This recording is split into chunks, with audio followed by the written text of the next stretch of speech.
You're listening to the Miracles in Meat podcast. I'm Shane Thibodaux, a fourth-generation butcher at one of the oldest meat markets in the world. My great-grandfather started this business by slaughtering one cow or pig at a time and selling the cuts door-to-door on horse and buggy. Today, our products are enjoyed across the globe. I will attempt to give you some insight as to how we got here and explore the challenges we've had along the way. At Bourgeois, our mission is to preserve our heritage generation after generation through legendary Cajun flavors and the development of relationships, not customers. Since 1891, Bourgeois has maintained age-old culinary traditions that fuel the South Louisiana lifestyle. Over the past 133 years, our Cajun products have gained global recognition, and for tens of thousands of folks around the world, the Bourgeois Cajun Lady logo is a symbol of home. Today, the fourth-generation butchers sit at the 9-foot maple block with loyal customers to discuss the adventures, skills, and passions that guide each of their legacies. These conversations will become priceless resources for future generations of any industry. This is our way of maintaining the spirit, purpose, and traditions of our lost arts in a world of change. 133 years, 4 generations. We're just getting started.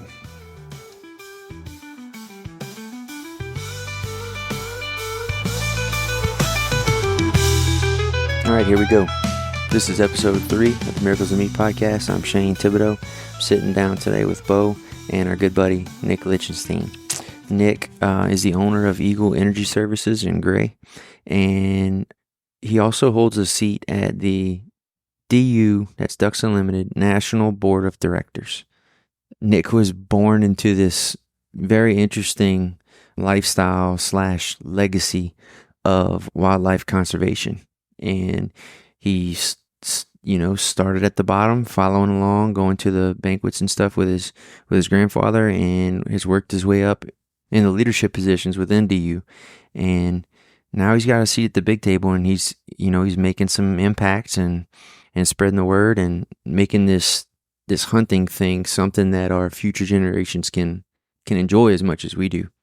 These stories are incredible, man. He's got hundreds of them, and I've heard bits and crumbles of them throughout the years, but I've never really got to sit down and dig into them and really understand why he does this and how he balances it all.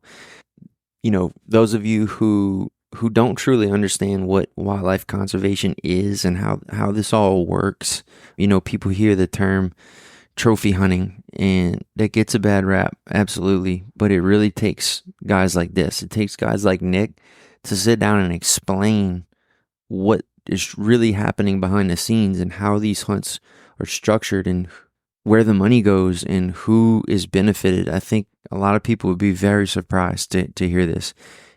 This is something I'm passionate about as well. I'm just not as educated as Nick and I don't have the experience to really get my thoughts out there to share with other people, but Nick is great at it, and he's allowed me to really understand more about this, and I think everyone should. This is something that I want to pass hunting and fishing on to my kids and my grandkids and my great grandkids, and it takes people like this that really understand how it works and are willing to put the time and energy into, building these resources and organizations so that we can actually see that through. So here we go. We got some great stories to tell, and I hope you guys have fun. First, Nick, we're going to ask everyone the same question. What's your earliest memories of the meat market? Man, I can remember my grandfather bringing me there on Saturday mornings vividly. It'd make the same trip. So my grandfather was a Shriner, and he had one of those cool dune buggy cars, right? Nice. And on Saturday mornings, I'd walk up to his house. He'd put me in a dune buggy, and we'd make 2 stops. One, we'd circle around the bayou and go all the way to the Schriever Bourgeois and get some smoked sausage for a gumbo later that day. And then right before we turn into Clara Street, which is down the street from where he lives, Rob's Donuts was right there at the top of the road, right there on the bayou side.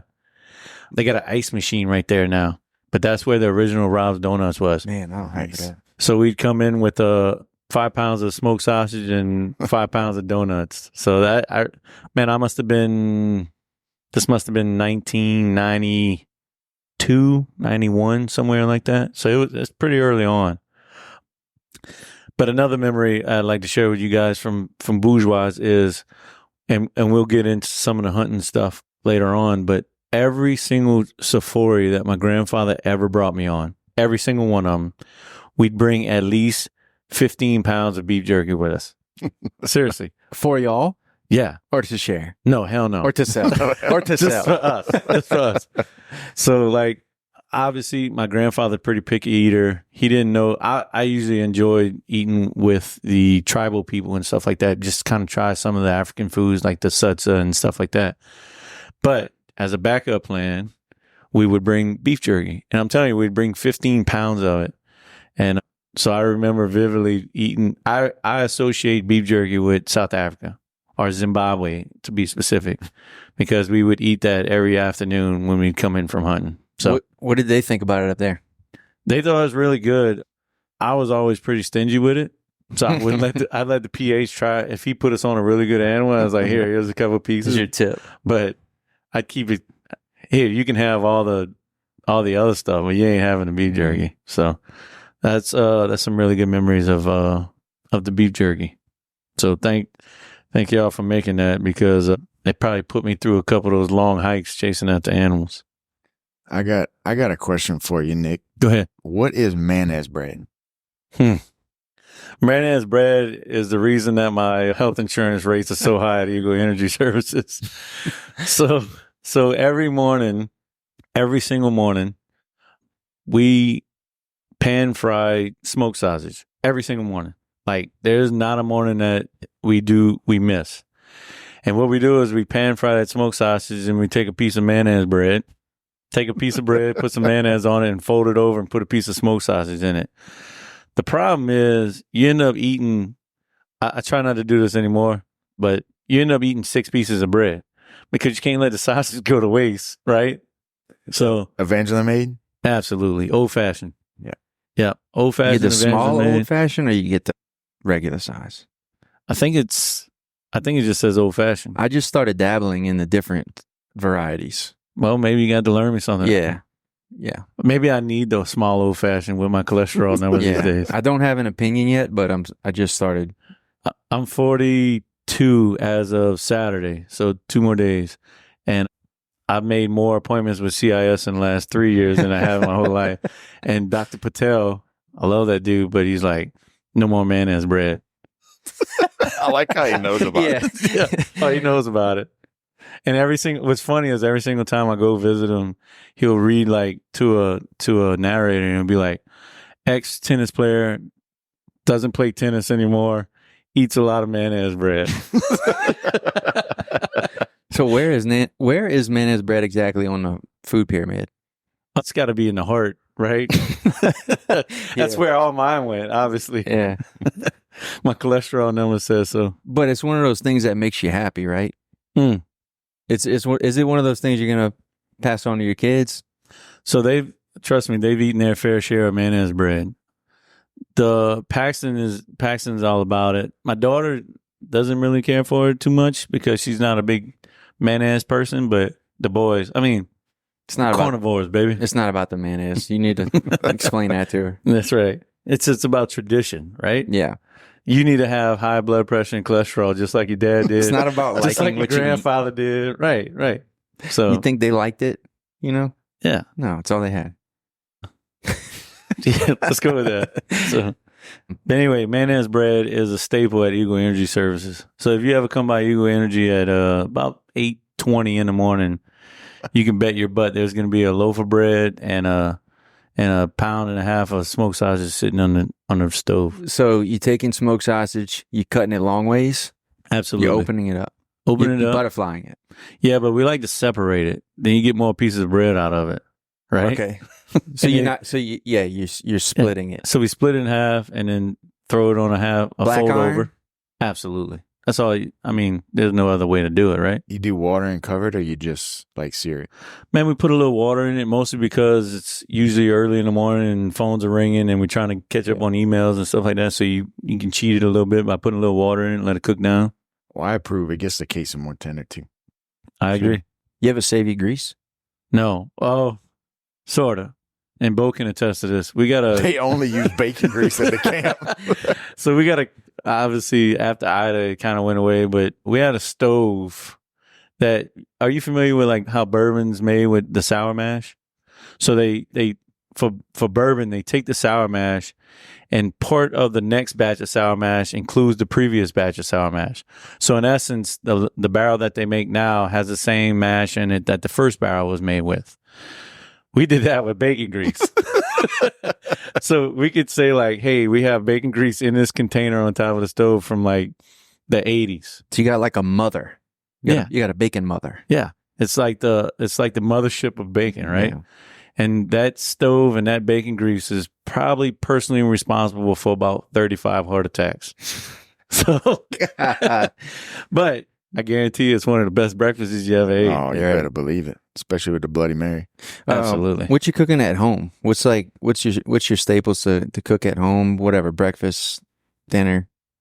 Man, I'll be honest with you. I cook about 3% of the time. My wife, Courtney, she is a fantastic cook. When we were watching SportsCenter, she's watching Food Network. And to be honest with you, her mom is a really good cook, but she comes up with these cool recipes. Because you have young kids. A lot of the times you got to get these kids to try different things, and you got to be creative with it. And you're always in a hurry. Yeah, 100%. Baseball, football, gym, everything. But we eat a lot of red meat. We eat a lot of steak. We eat a lot of venison.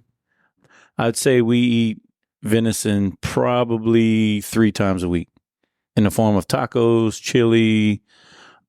I haven't bought ground meat in a long time because we shoot a deer and bring it here and eat venison for as much as we can. So same thing with bison. Before we got into deer hunting more, it was like the bison and stuff that I brought you guys. We eat a lot of that. So we're pretty good about eating organic, eating stuff that we kill and going from there. So as for breakfast specifically, Dr. Patel told me it'd be a good idea to not eat between 7 and 11. Here's your diet. Just don't eat. Yeah. If you're going to do fold over mayonnaise bread, it's better you just not eat at all. So Ron, my little one, he'll eat everything in the refrigerator for Leto. But we're not big breakfast people. Unless we do breakfast for supper. For example, tonight we're having breakfast for supper. We do that a lot. Yeah. A lot. And look, shout out Uncle Brett Rome's bacon, right? It's awesome. Yeah, it's good. He does a good job with it. So we've been doing a lot of eggs and bacon. Getting home late, after sports or whatever. If you're getting home at 7, I don't want to be doing anything else other than eating and starting to hit the sack. I agree. Tell me more about your family. Wait, before we move from cooking styles, I need to know about camp food and specifically duck stuff. Okay, so at that same camp, we referenced the sour mash bacon grease. We usually cook duck about 3 different ways. We have a duck camp. Bo's been able to join us several times to get in some really good hunts and fellowship. But our staple there on Saturday nights is we pan fry some ducks, and then we cook them down in some onions, kind of like smother them, and serve them over rice. And we just call it duck stuff. It's kind of like a mix between a stew and a gumbo, not as watery, but it's basically smothered down ducks. And look, you can say, I love the way teal tastes, but you can bet your butt if we put 10 teal in a pot and 10 pounds of smoked sausage left, there'll be 1 teal and no smoked sausage left.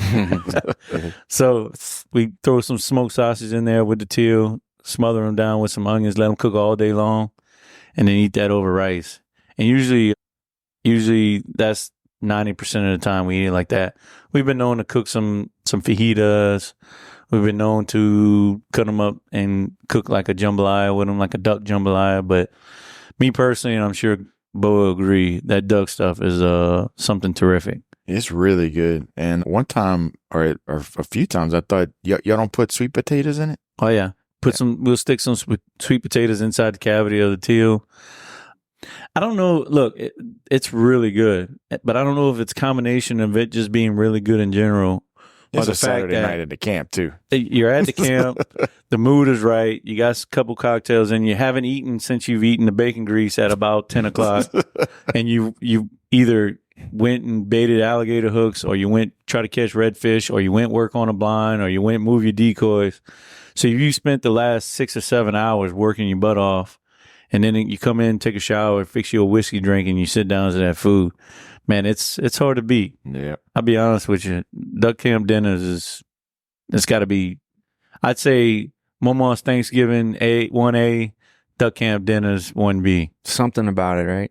Absolutely. Yeah. It's hard to reproduce too. Sometimes you have a bomb night at the camp, and the next weekend you wanna show off to your boys, and you invite some people over and you try to recreate it, and sometimes you just can't because you're not at camp. There's a joke that says when you leave that gate, it just doesn't taste the same.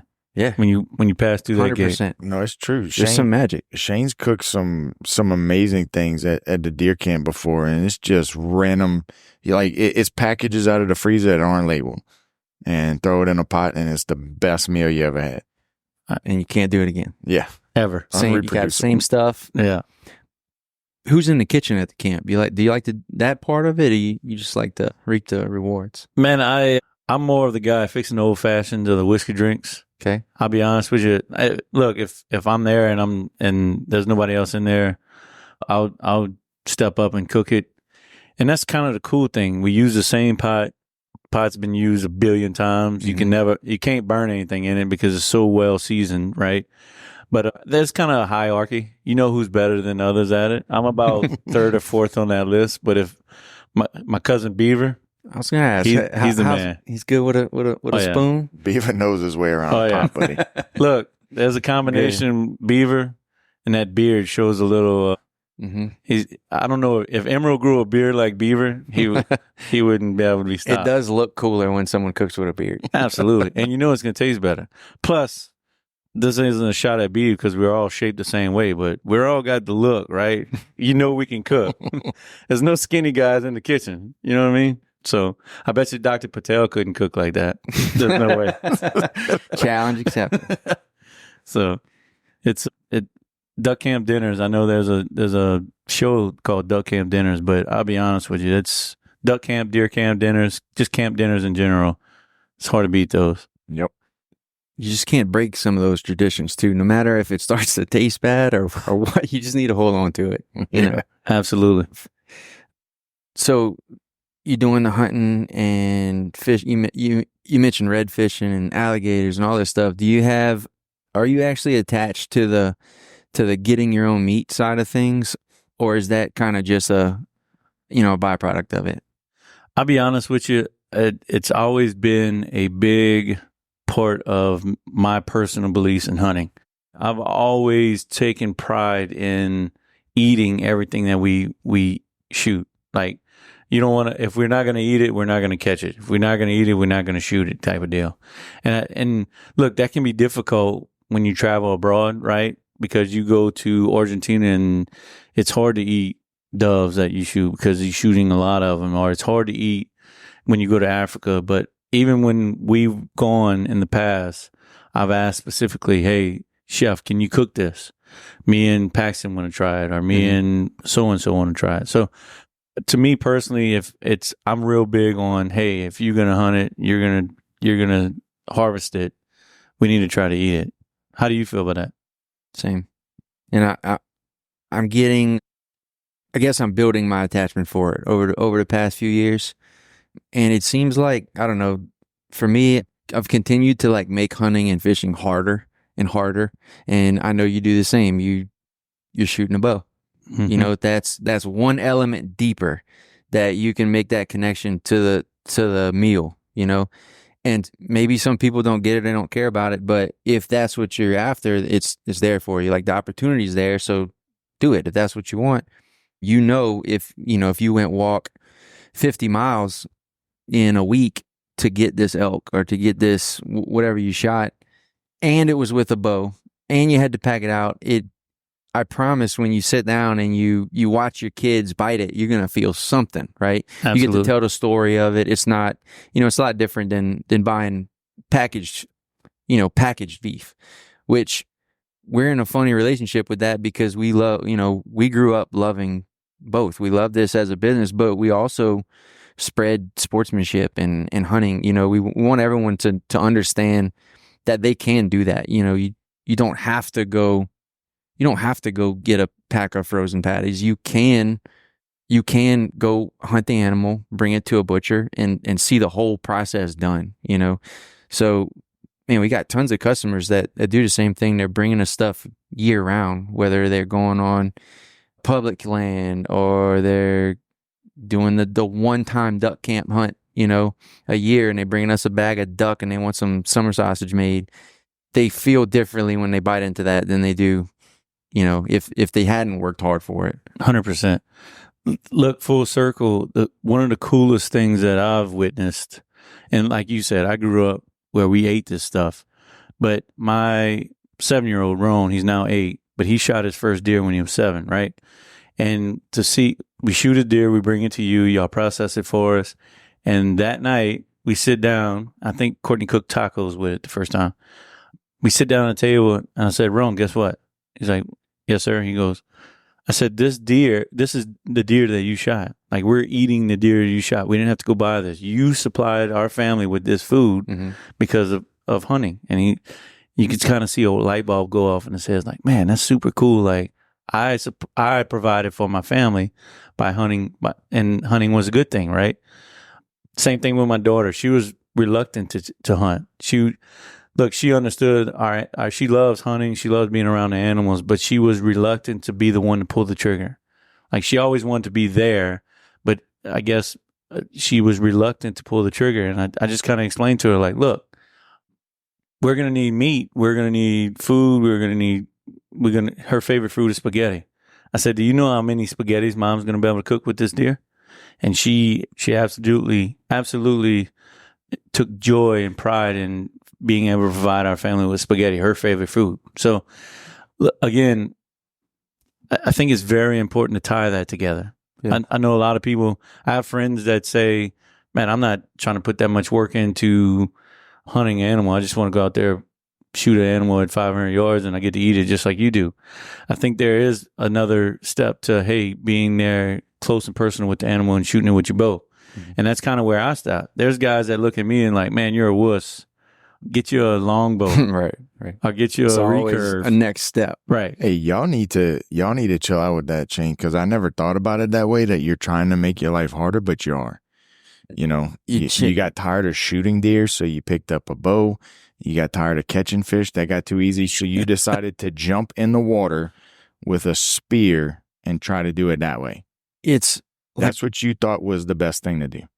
Like we were talking about the other day, anxiety, like chasing an anxiety rush.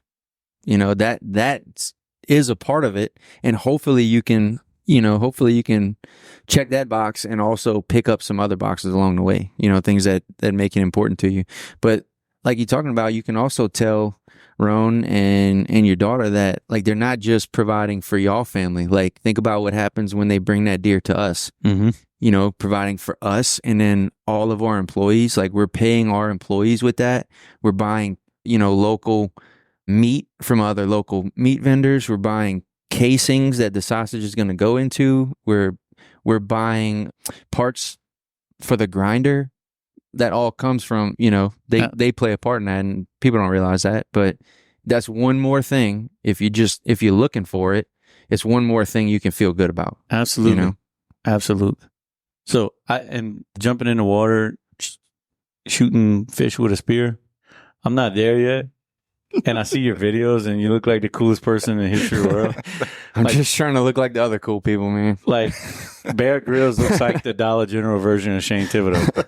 I just want to let you know that. Like, it's the coolest videos ever. Man, there's some really cool guys around here that no one knows about. And that's kind of what, you know, that's kind of what this is going to be able to do for us, is kind of highlight some of our customers that they're not on TV all the time. They're not being talked about all the time, but they should be, you know, like yourself. Like that's how I look at you. And I've always been impressed since the first time I met you with, you know, through Bo. It was probably at a Ducks Unlimited event, I would assume.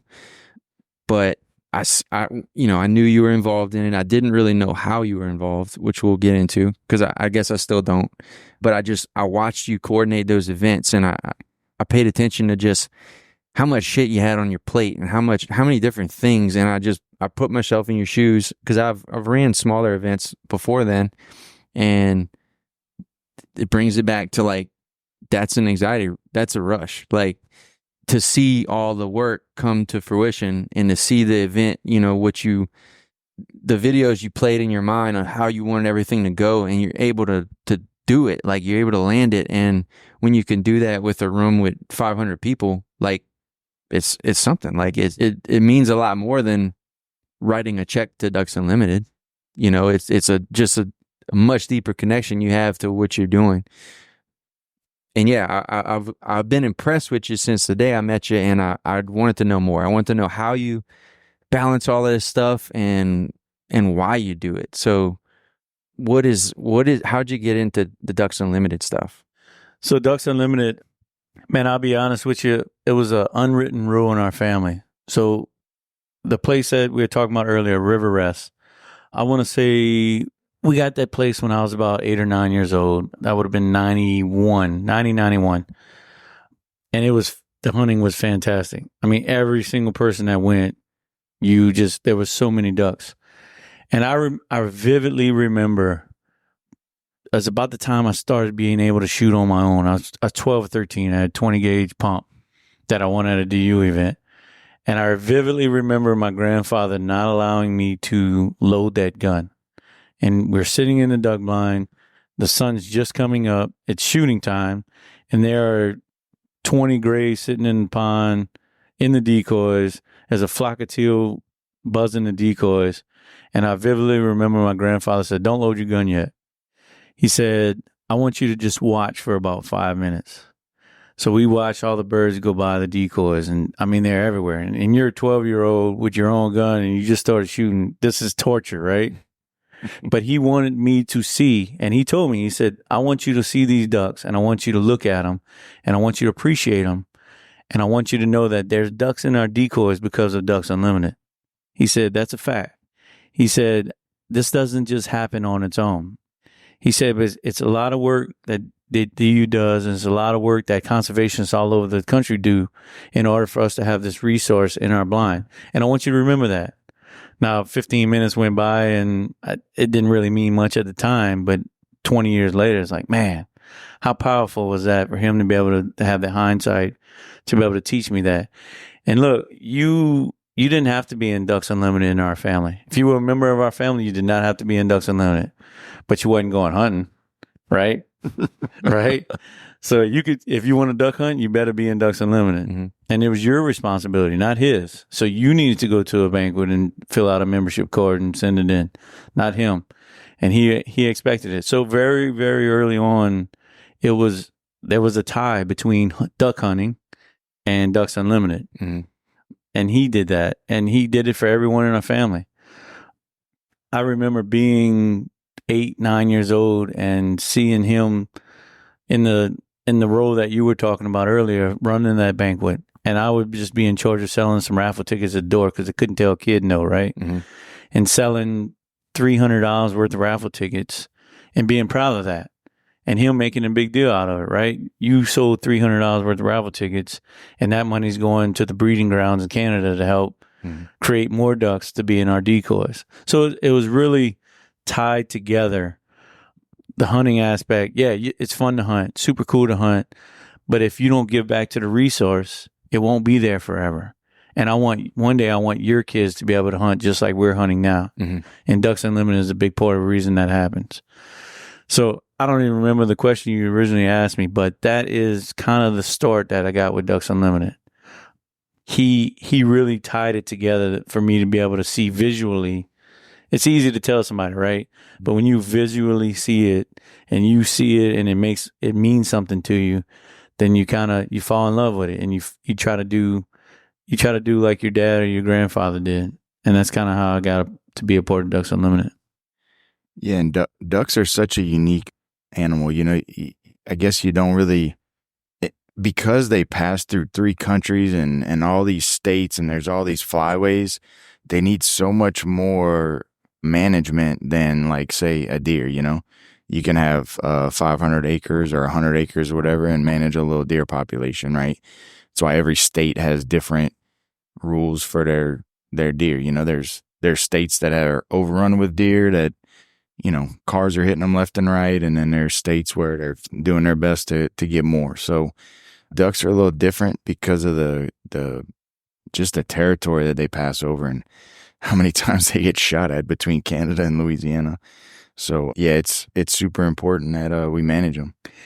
And look, to that point, that is part of what makes duck special is the ties that they have to another country, right? It's a continental thing. You got to rely on somebody in Canada to not mow their field or cut their field down and keep the wetlands and not drain them in order for you to have ducks in Thibodaux, Louisiana or Bellchase, Louisiana. So it really ties us together. Same thing with the guys in Mexico. I mean, the amount of blue-winged teal that we get in Louisiana, many of those ducks are going down to Mexico. And look, they need a place to winter, just like the ducks that are coming from up north need a place to winter. And it ties us together, whether we like it or not. And it really is what makes ducks unique because of the continental ties. So there's been some discussions about how Louisiana. So a lot of people don't know this, but every year when you buy a duck stamp in Louisiana, what they do is they take that pool of money, it goes in front of the commissioners, and they decide what we're going to do with that money. And over the course of the last 25 years, a majority of it, a big majority of it, has gone to Ducks Unlimited, and it goes straight into the breeding grounds in Saskatchewan and the boreal forest and all that stuff, which is where a majority of our ducks, our local ducks here that are harvested, come from. And a couple of years back, I remember a guy asked me, he's like, why is Louisiana's money going to Canada? That's silly. That's stupid. Why wouldn't we use that money here? It sounds silly if you don't know much. That's exactly right. That the reason is that mallard that you brought to Jeff W. to get mounted, it got hatched in. It was hatched in Saskatchewan. So if you wouldn't have put the work up there, you wouldn't have had the duck here. Yeah. So a couple of years ago, I'm guessing you were nominated for the Ducks Unlimited National Board of Directors. Correct. What's that mean? So DU has a board that is ran by volunteers. I am 100% volunteer. So if I travel to Washington, D.C. for a meeting, or I travel to Mississippi for a meeting, or West Coast, wherever, it's on my dime. That's really what makes DU special.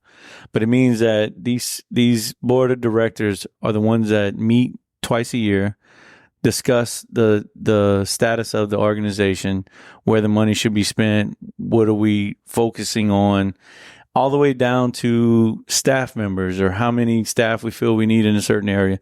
It's pretty much running the organization. And my grandfather was on the board several years back. And I tell the story a lot, but my grandfather's only told me he's proud of me twice in my whole life. I know he's proud of me. Familiar.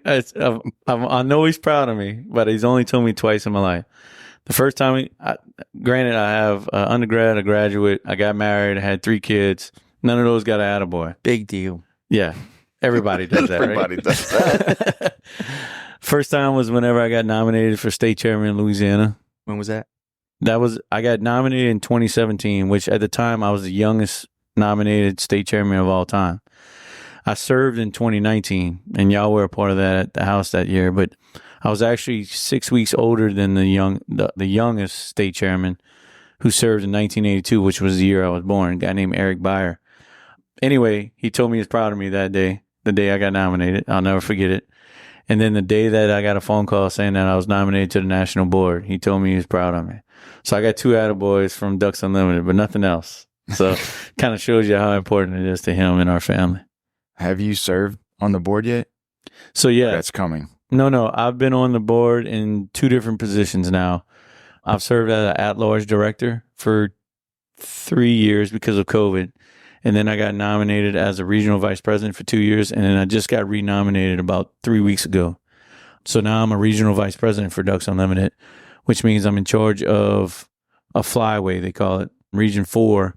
I'm in charge of Louisiana, Mississippi, and Alabama. Nice. So basically, I communicate with the state chairman and the volunteers in those regions in order to try to promote fundraising and volunteers and so on and so forth. And look, it's a cool gig. You get to fly and meet and have meetings with similar minded people that care about conservation.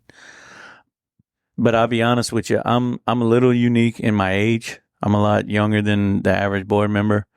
But what else is cool is I still hold my local positions. Normally, the life cycle of a DU member is member, volunteer, area chairman, district chairman, state chairman, board of directors, and you never really hold those positions at the same time.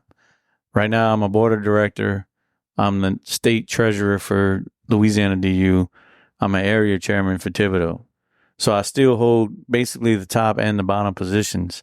And to be honest with you, I feel strongly about the area chairman position and the difference that we're making on a local level. Look, Thibodaux is not a huge place, but you really get a sense of pride at a national event whenever Thibodaux, Louisiana is in the top 50 events in the country.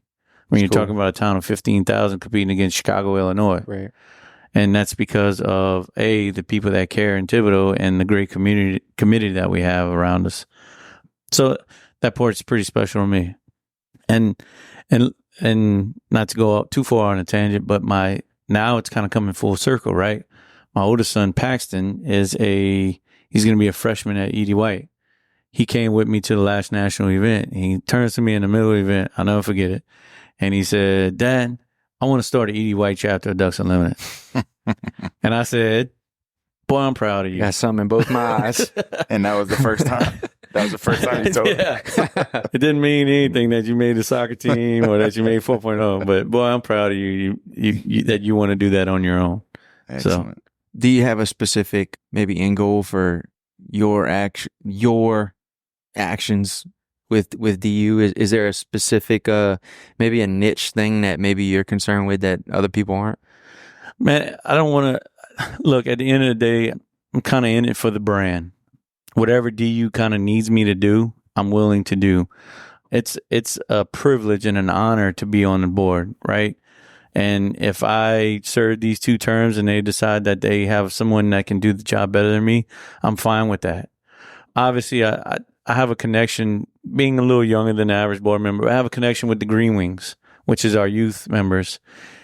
We put on that Kids Conservation Fest, which I'm sure we'll get into. But I really have a tie to that. And there's a position called Senior of Youth and Education that kind of oversees all of the youth and education, youth events and high school events and college events for the entire organization. And I would love to serve at that position if it would come up. But it's not something it's not something that you actively campaign for per se. But it's kind of like, hey, if I think that I can step up and make a difference in it, and the organization does also, then let's do it. But if I feel like if somebody else can do a better job than me, then that's also fine with me. Again, I'm kind of in it for the brand. I want what's best for the organization, and it's a commitment. Look, you've been in charge of QDMA in our local area. The local banquet I tell people the local banquet takes about 40 hours of work of planning and putting things in together. To be on the board, it's about 400 hours of work. So it's a going down the road instead of calling your buddy to see where you want to go fishing this weekend. It's, hey, let me call the state chairman in Alabama and see what he's got going on if he has any problems, kind of deal. So going back to one of your first thoughts one of your first questions was, how do you do it? How do you have the time? How do you have the resources? And to be honest with you, it's the same reason that you guys are successful in business. It's the team around you, right? My wife sometimes has to take a kid to practice that she normally wouldn't have, or my committee has to have a meeting without me because of here or there. Again, it's really the people around you that make it able for you to be able to do it.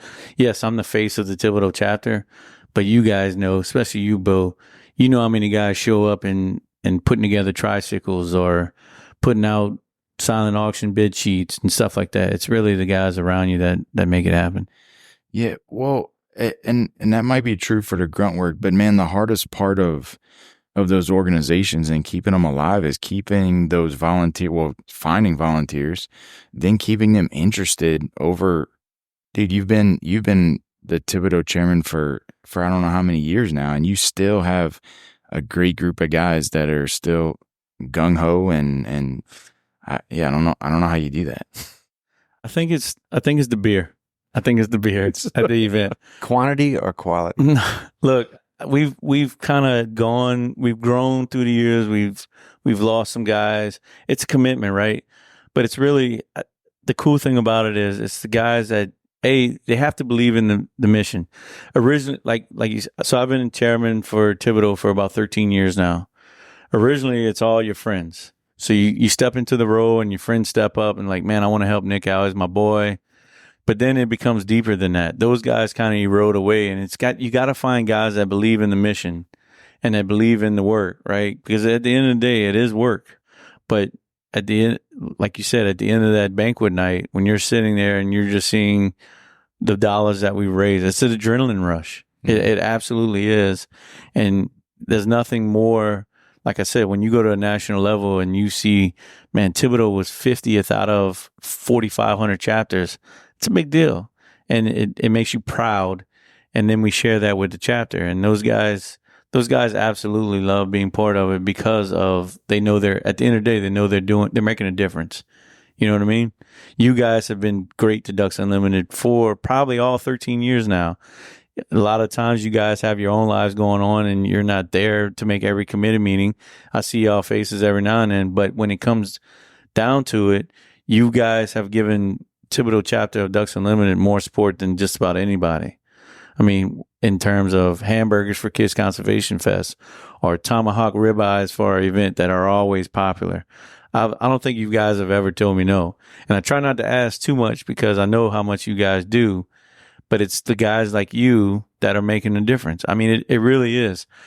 Again, I can take the credit because I have the face, but I won't because it's really the guys that are look, I can't sell tomahawk ribeyes without tomahawk ribeyes. And those things make $1,200-$1,500 every event for the Ducks. And that's coming straight from you guys. And then, look, there's probably 20 people like you guys that help us out every year. And that's really what makes Thibodaux special, right? Because we are such a small town, but we just figure out how to get it done. We're not selling a F-250 at our event for $25,000 and that's it. We're selling 40 items at $2,500. Mm-hmm. So yeah, we were actually talking about something earlier. I think we got a pretty cool deal for you at maybe a future event. Maybe the EDY chapter. No, bigger. All right, This has to be really big. State, national level. Okay. All right, Bo, you tell them. You want to say it right now? We'll just say it right now. That way, it puts the pressure on us to come through with it. Perfect. Okay. So we have toyed with the idea of hosting like a restaurant style meal here, but just one table and just one group of people. Shane and I are going to cook, and there's not going to be a menu. It's going to be whatever we cook. And you get a tour of the building. You get to see everything, and you're going to eat on that butcher table standing up. I love it. This could be some good food. It's a next level guys' night. How many people are we talking about? I'm thinking a dozen tops. Yeah. All I know is whoever buys it, I'm going to be one of the 12. 100%. Let's see. No, that's sick, dude. I'm going to be one of the 12. I love it. I love the idea. We've been thinking about it for a while, and I think it's something we can make pretty special. No, that's awesome. Yeah, it's a unique, one of a kind. Can't find it anywhere else. Right. And that I'll go out on a limb and say I got $1,000 on it, starting bid. So you got to beat that. I'm pretty sure we're going to go up to like 5, but yeah, that's what I'm thinking. I'll put the 1,000 on it. I'll put the 1,000 on it so my wife don't kill me. But hey, if it starts something cool, then it does. No, I think it's a great idea. I love it. And it's said that way. Now we have to do it. So the Ducks appreciate it, and so do I. Y'all know that. You know it's coming up in November, right, Shane? We'll start next year. Nope. Podcast is gonna be out before then. Yeah. But you mentioned Kids Conservation Fest. So I don't know, 5, 6, 7 years ago now, Nick came up with kind of a brilliant idea. So there's a number of conservation groups in the area, for example, Ducks Unlimited, but also CCA, Delta Waterfowl, and all these others. And a lot of times there's, I don't want to call it bad blood between the two, but more like a competition. And Nick came up with the brilliant idea of teaming everybody up and throwing a huge event at the Children's Museum every year. So remind me, Nick, it's DU, it's CCA. It's kind of changed throughout the years, depending on how strong the local chapters are. We had some battles with COVID, and we lost a chapter here, lost a chapter there. Then they came back. But the over the years, the people that have been involved is Ducks Unlimited, CCA, Coastal Conservation Association, Quality Deer Management Association, which I think is now just NDA, Delta Waterfowl. And then we've kind of had some smaller groups get together. No Net Outdoors was there earlier, which was trying to get kids off of the internet and bring them outdoors. 413 Outdoors, which is a Christian disabled hunter style organization that comes and be a part of it. And then this year we've had Blue Boot Rodeo come be a part of it, which was an absolute blessing. So over the year, long story short, man, it's been anywhere between 6 and 8 different organizations locally, with the big groups being CCA, Ducks Unlimited, and Delta Waterfowl. And I can't take credit for the event entirety. Our local CCA chairman, Mr. Lance Strati, he and I were hanging out one day and trying to brainstorm on how we can get a kids event bigger in our area. Home of Ducks Unlimited had the longest standing greenwing event in the state, the youth event in the state. And it just kind of became stagnant a little bit. It was like 30 years running, and they would bring the kids to the rifle range, let them shoot 22s and shotguns and stuff like that. And every year it was kind of less and less and less and less. And we saw an opportunity to try to team up with something fun, the Children's Museum, and try to get kids out there and just get them outdoors. I don't know if you went over it, but basically the idea of the event was to get kids off of phones, cell phones, iPads, TVs, and teach them something about the outdoors where hopefully it would get hooked. Man, over the years, I think, don't quote me on this, but I think we've had 7 of them. Over the years, we've averaged about 300 kids at an event. You do simple math, that's over 2,000 kids that we've been able to let shoot a BB gun or teach blow a duck call or teach them what a speckled trout look like. Yeah, so the volunteers from all these organizations set up these booths. So it might be like an archery booth where you get to shoot a bow and arrow. They'll have some guys come out and do like a retriever demonstration, and ton of fun for the kids.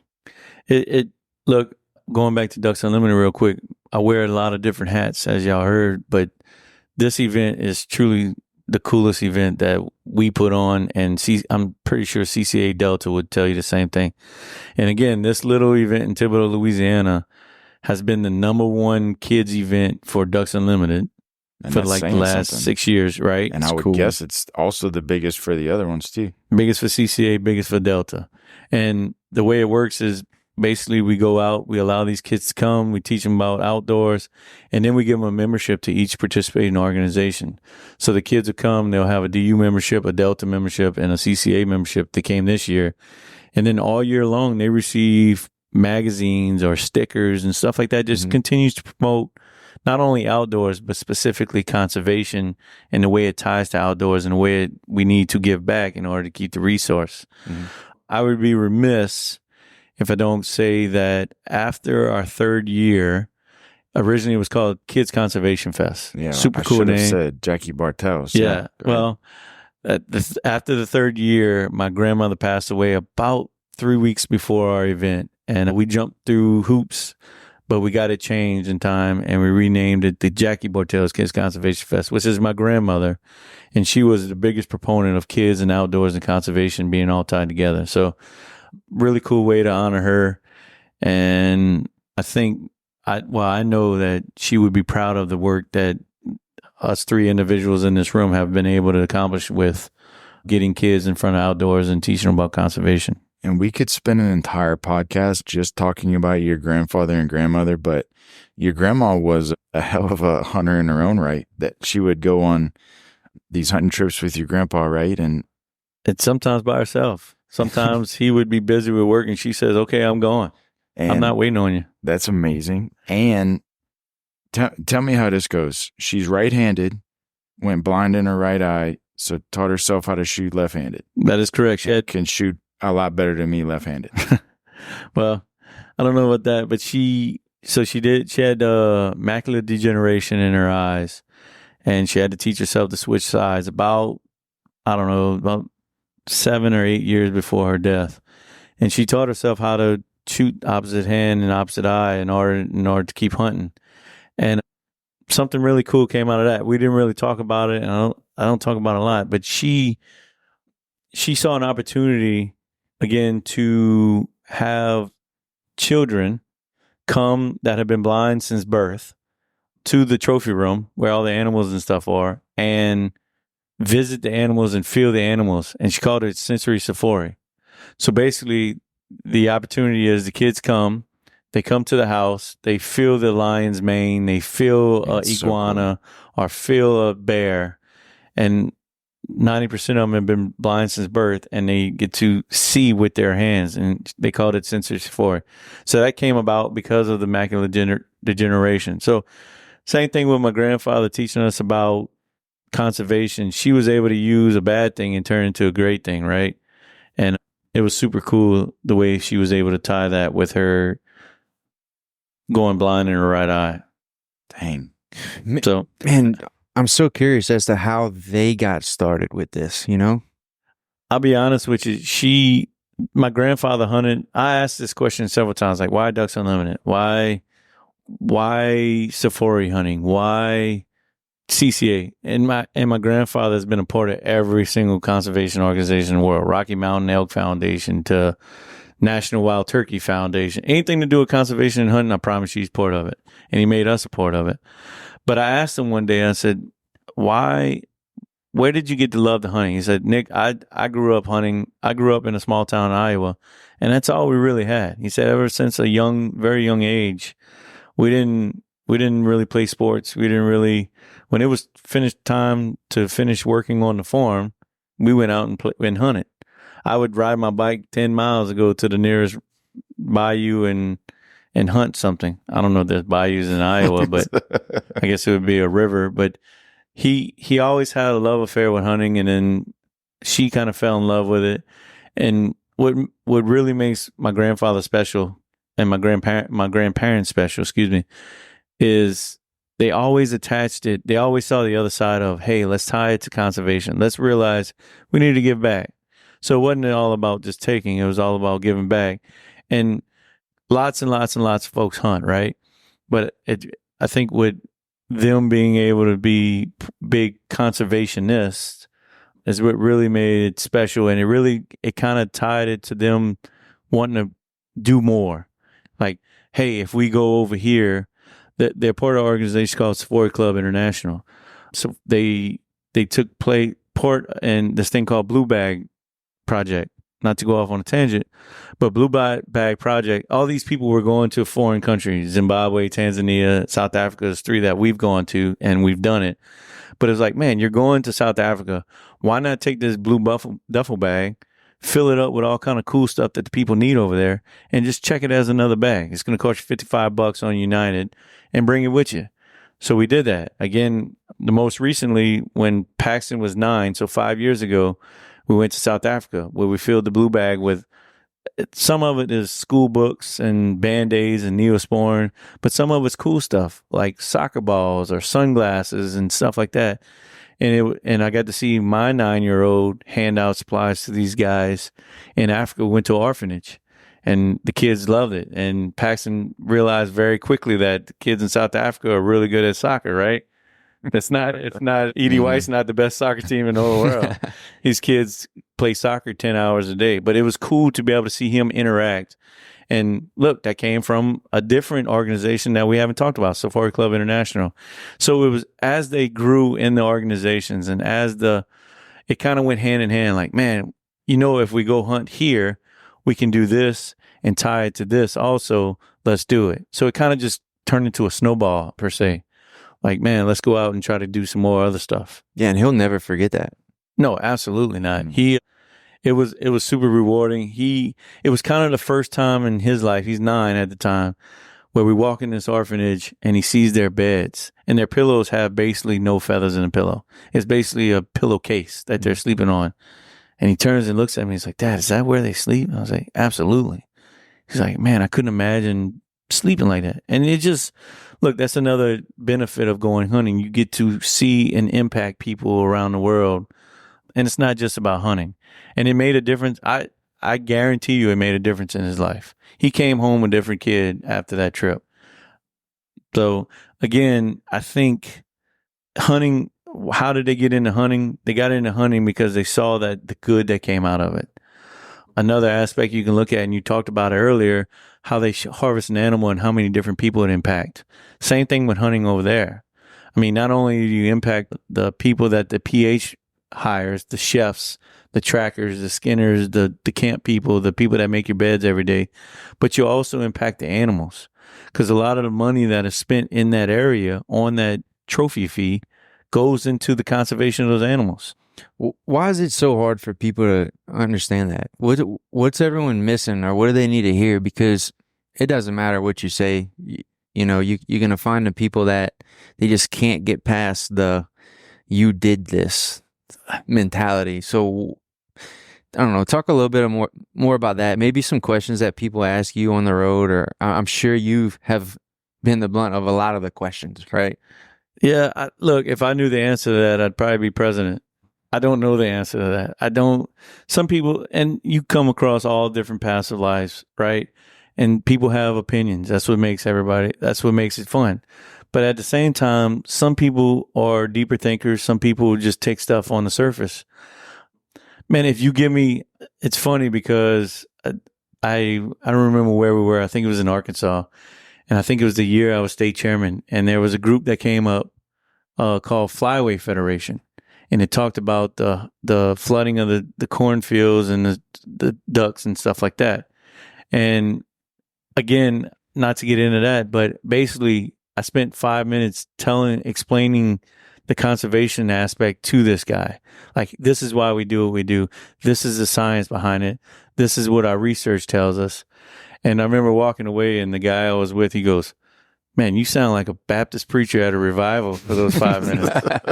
So it's not a secret. I try to preach it everywhere I go, but a lot of it is just being able to connect with somebody and explain it. Mm-hmm. Because look, just like in politics, you hear something on Fox News or CNN, and you can only take it for surface value. There's some people that, man, I don't know if I truly believe that. Let me do a little research on it. And then there's people that say, man, I saw on Fox News that this is going to happen and the world's over. You know what I mean? So it's the same thing with this. There is so much. The biggest coolest quote I'm going to say all day: the biggest conservationists in the world are hunters. That's a fact. There's no debating that, because hunters do so much for the wildlife, for the habitat, and for everything. So the biggest conservationists in the world are hunters. That's good. And yeah, there almost needs to be no other argument, right? I agree with you. The next time somebody says something like that, I'm gonna say, how much have you given? Sure. To help the animals. Because I at least bought a duck stamp this year. That's right. The year that I was state chairman, Ducks Unlimited had a big push. We put signs up at all the boat launches, and it was a big deal about us not having ducks and all that kind of thing. But the sign was simple and it was powerful. Had a DU logo right in the middle, and at the top it said, "Before you complain, what have you done?" Mm-hmm. And it basically said, man, you can complain about not shooting ducks, but what have you done in order to fix the resource? So it kind of inspired people to, like, man, I need to do something. It doesn't matter what you do, whether you believe what Delta does, believe what CCA does, or believe what DU does. Do something. You have to do something in order to continue the resource. What's, in your opinion, what is the enemy against the resources? Like, what's DU's rival? DU's rival, I think it would be more geography based. Very simple answer in Louisiana, and I'm sure y'all know it, it's erosion. I mean, we're losing so much land in Louisiana, and it's a nonstop battle. Louisiana's special to Ducks Unlimited, and we spend probably 5 times more than what we raise in Louisiana, because the biologists realize, man, we're losing so much habitat for these ducks. We need to put more money into terraces, for example. Terraces are a huge thing in South Louisiana because it reduces wave action. It reduces the the banks eroding. Explain and so what on that and so on. is. A terrace? Yeah. So terraces, guys go out there with a big swamp backhoe. They dig up the dirt in the bottom of the water, and they build basically jagged levees inside the big bodies of water. And the idea is, if wind's blowing nonstop and these waves are getting bigger and bigger and bigger, and by the time they hit the beach or the bank, it's eroding more and more. So if you can reduce that wave action by building little levees inside of it and keeping that wave action down, you'll slow the erosion on the bank itself. And it's been proven to be very, very, very, very successful. They go in there, they build these levees, and then they plant them. And that, instead of having a one wave going across 600 feet of water and then hitting the bank super hard, you go 50 feet and then it crashes. So when I go to the wellness center or the civic center at the Thibodaux banquet, and I bid $6,000 on the butcher's night, that money, I can believe that money is going to be going to a project such as that. It'll be going to something that is going to benefit possibly my kids if they know how to duck hunt. 100%. I can show you right now, Louisiana probably has about 12 different projects going on in South Louisiana. And about 2 weeks ago, the guy the biologist that's in charge of projects in Louisiana, he listed out about 40 that are coming up. So that's money in our backyards. I mean, a lot of them in Terrebonne and Lafourche Parish. I get asked a lot of times, what does Ducks Unlimited do for us in our local area? Well, obviously, I point to the Grand Bayou Project right there in Pontchartrain. You can go over there and catch a speckled trout, and then the next cast catch a bass, and then go out there and shoot a limit of ducks. Well, that whole project was done by Ducks Unlimited. They levied it off. They created freshwater systems with water control structures and allowed public to hunt it. I mean, you can go out there any day during duck season and hunt that. And it's open to every single person that has a duck stamp and a license. So two things. I have my own opinions on how to. We're in a losing battle against erosion. I think the only thing that's going to fix it is allowing more fresh water and flooding, unfortunately, which is maybe not doable, but that's beside the point. My question for you is, when Shane asked you what DU's biggest enemy is, I'm thinking, like, what are the ducks' biggest enemy? Is it habitat loss? Is it hunters? What is it? Why are there fewer ducks? Habitat loss and where? An increasing of population.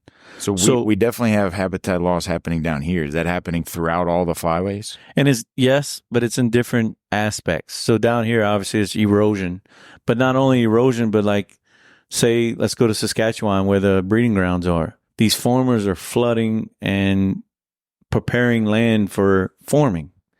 So you have a huge pond, 3-acre pond that hosts ducks to mate and make little ducks every single year. They use that pond during the summer. As soon as it starts getting cold, they fly down south. Farmer says, man, I want more money in my pocket, or I need to make more money off of my crops. How do I do it? I add more land. Well, man, you can have a piece of a pond that's sitting there doing nothing, or you fill it in, you turtle back it, and then you plant whatever in it, wheat in it, and all of a sudden you increase your revenue. So we battle that a lot. The way we battle it is we put easements on things. So basically we go out and we find a piece of property that is a wetland. We buy it. We put an easement on it saying, hey, you cannot fill this pond in for 30 years. And then we sell it back to people so that DU doesn't have to hold the property itself. But we're selling it back to folks. Same thing. You can look in Thibodaux, Louisiana. I'll use an example, not to take a shot, and I don't know who owns the property, but I lived on the west side of town for a long time, and there was that sugar mill right there. And there would be tons and tons and tons of ducks between the sugar mill and my house that would hang out in the pond, in the ditches, the overflow ditches. And a lot of times you'd see them drinking out of those big water wells. But guess what's there now? That new neighborhood right there behind the gas station right there. Now there's, where there used to be a lot of ducks, there's 300 homes. Now it's I'm not saying that ducks are more important than humans, but what I'm saying is it's a constant battle, it's a constant struggle in order to make both of them work. And without organizations like DU, it would be, I mean, think about how much worse it would be. Exactly. Another thing people don't take into account is, I don't know if you want to call it climate change or whatever, but like we had that big drought last summer. That's terrible for ducks, obviously. Weather is a big part of it, especially in the breeding grounds. Some of the things that the big hunters that are associated with our organization, they want to know what's the weather like in the breeding grounds. They ask all the DU Canada guys that, what's the weather like? What's the weather like? Because they know, if we don't have water, we don't have ducks. That is a constant battle. Those are some of the things that we can't control. Obviously, DU can't control weather. Right. But what we can control is, what's kind of changed in the last year or two in Ducks Unlimited is we've been able to positively affect water in general. And we talked about the human aspect versus the ducks. DU's, what's starting to happen is these government agencies are starting to realize, man, when DU does a project for wetlands in this area, all of a sudden the water quality in towns south of that area has increased. The water quality has become better because of the wetlands. You know what they say, a wetland acts like a filter, right? So there's been research about us doing a project, and everything downstream of that, the water quality absolutely increases, and that's where these towns are getting their water from. So in turn, what's happened now is organizations that are just concerned with water, they don't care about a duck at all. They've hired us and said, look, we want you to do a project in this area and increase our water.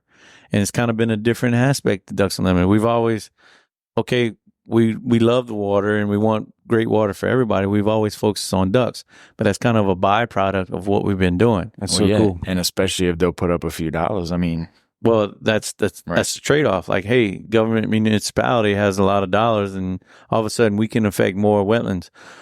Just to kind of see what's happening. I think 4 years ago, we had 300,000 acres that we've influenced in a calendar year. 300,000 acres in 1 year, which is a huge number, right? At the National Convention about 4 weeks ago in San Diego, for the first time ever, Ducks Unlimited conserved 1 million acres in a single calendar year. And the big reason why is because now these different organizations are giving us money because they know that we know how to take care of it. We know how to do the work. Our science tells us this is doing great things for not only ducks and hundreds of different type of birds, but also now humans.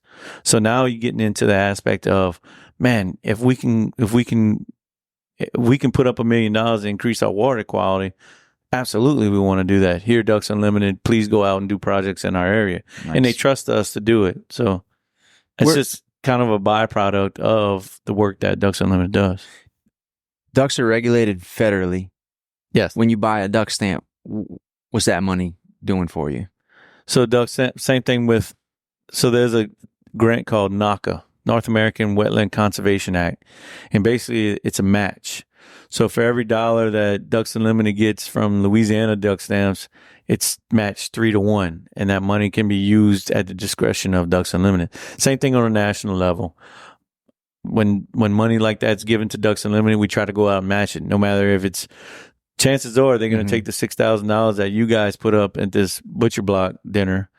They're going to turn around and use that money to match and then do a project. And so your $6,000 now becomes $18,000. So really powerful tools because the government knows, man, these guys know what they're doing. We trust them with our money and we know they're going to do the right thing with it. So that leads me into an interesting question, in my opinion. Where's the trade-off, or where's like the balance between, before you hit like an oversaturation of hunters, right? You want more hunters and you want to preach the word and you want everyone to be a Ducks Unlimited member and you want to buy a bunch of duck stamps to do better for the ducks. But do you want everyone to duck hunt? No, obviously the science tells you, man, this is how many ducks we can harvest. So there's a bunch of guys way smarter than me. What their tool is to set the limits for Louisiana. So Louisiana sets their limits. 60 days and 6 ducks is what it's been for like the last 5, 6, 7 years. But one of those variables in that equation is hunters, numbers of hunters. So you got a pool of ducks. This is how many ducks we want to harvest per day. This is how many days. This is how many hunters. So one of those variables is hunters. If we get, say everybody and their mama goes get a duck stamp, and all of a sudden we got 5 times the amount of duck hunters in Louisiana, obviously the science tells us, man, we need to limit the number of ducks that each hunter can shoot. And we try to let science dictate that, right? We let the science tell us what it is. And just to be clear, DU doesn't set the correct. It's not DU that's setting these limits. Right. It's the Wildlife Commission and guys like Larry Reynolds that are flying over the wetlands and doing duck surveys and duck counts and stuff like that in order to tell us how many ducks that we can harvest. So you understand that if you get everyone involved in duck hunting, then the limits might go down. Yeah. I mean, is that what you're okay with that, or do you want to save it? Do you want to save it for the crew? I'll be honest with you. If you give me 3 ducks per person, we can make a mean duck stuff at River Rest. You know what I mean? Yeah. Give me 3 teal every day of the week. And you know what I mean? Like, look, no, and it's kind of the speckled trout So, thing. yeah, if you double the number of hunters and half the limit, I mean, that's a lot more money coming in for conservation, too. Absolutely. So it could have a net positive effect. I mean, there's folks that go out there and just, they want to get their limit. And I get it. It's a sense of pride. It's a sense of accomplishment. Well, especially the paid hunters and the paid fishermen. Absolutely. Like they're coming, they just changed the speckled trout limits. Yep. To 15. And guess what? I'm sure those charter captains are loving it. Yeah. Right? But you're going to have more successful trips. Do you feel like, man, if I go out there and only caught 15 trout instead of 25 trout, that was a waste of a day. I mean, I don't think anybody feels like that. Same thing with ducks. You go out there and you see that sunrise. There's been many a day that I've hunted and didn't fire a shot. In fact, Bo's probably been with me on a couple of those. Hopefully not too many. Not but too many, buddy. But everybody that's out there, and he'll agree with me, watching that sunrise come up, talking to your friends. That's what it's about. Hanging out with your dog. I mean, that's what it's about. It's not about shooting the ducks. What's it like watching someone shoot their first duck when you put them on it? I mean, it's the coolest thing ever. And it's there's more joy in that than you shooting yourself. And right. I know everybody would say that. But it's not only more, it's probably 10 times more, right? It's funny how when people get really good at things and they do something for long enough, it always leads to that. It always leads to your happiness is from someone else's happiness. Watching them shoot the first duck. What's going to happen the first morning that Paxton wakes up and he's cooking he's got the bacon grease going. That's gonna feel some type of way. Absolutely. I want you to teach me how to shoot my first fish. Sure. On your boat. I can only hold my breath for like 45 seconds. I still owe you a trip. Yeah, you do. I didn't forget. Shane did buy a Nick boat. Yeah. And part of the deal was one snapper trip every year with the boys. Yeah, that's true. I think we're like, 3 behind now. And I'm pretty It's only been a year. Has it? Yeah. Oh, I cried myself to sleep for like the first 30 nights. You've been busy. Also, you know where it's at. You can come get it anytime you want. I appreciate that. I'm just glad somebody's getting use of it. Hey, a lot of use. I'm pretty sure in this last year, you used it more than I did in the last 7. 100%. Yeah. But here's the real question. How many fish has that boat caught since you've had it? It's been a bloody boat. No. You misunderstand me. Oh, no. Caught out of the boat, not in the water. We've caught a lot. I get about, during the peak season, like middle of summertime, I'll get about 10 phone calls a week. Man, I just saw you going down Canal Boulevard. Where you going fishing? Going too fast. Man. Going too fast. When'd you buy a Dodge? Why are you driving on the median? Yeah. Why'd you buy a Dodge? So I don't know. I kind of want to hear maybe some hunting stories. I want to hear a cool hunting story. I want to hear a story about something I don't know about. Again, we're going to have Nick on 2 more times because maybe 3, because I want one with just hunting stories because he's got thousands, I'm sure. And the others, we haven't even gotten into his family business yet. So But actually, that's good. Let's go there first. Let's go. But we're on hunting. Yeah, and but it'd be funner. But I've been wanting to ask Nick this question. Okay. Your grandfather has hunted every animal that I can name and most of them that I can't. and he's got more world records than I can name animals. And the question is the same for you, but why ducks? Obviously, he loves hunting just about anything, but, and maybe I'm wrong. Maybe you'll be like, oh no, he likes hunting elephants more. I don't know. But to me, I feel like he loves ducks more than any other animal. True or false? So shockingly for him, it's false. He loves sheep hunting. He's a huge sheep hunter. Okay. For me, it's absolutely positive. And if you've been listening this long, you know why. Because we can talk while we're duck hunting, right? And I don't shut up. Look, for me, I'll start with me. Personally, duck hunting is my favorite because of the fellowship. Because of, we can do what we're doing right now in a duck blind. I tell this to everybody. You find out everything about a man in 10 minutes in a duck blind. You tell how genuine that man is, where's his heart at, how's he feel about certain things, and what type of person he is. And I truly believe that duck hunting to me it's less about hunting, more about fellowship.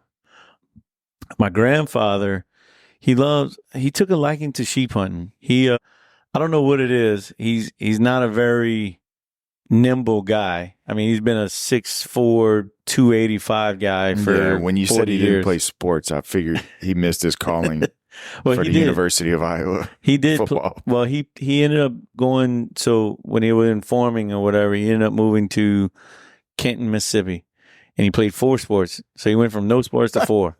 Played All right, football, that makes baseball, sense. basketball, and track.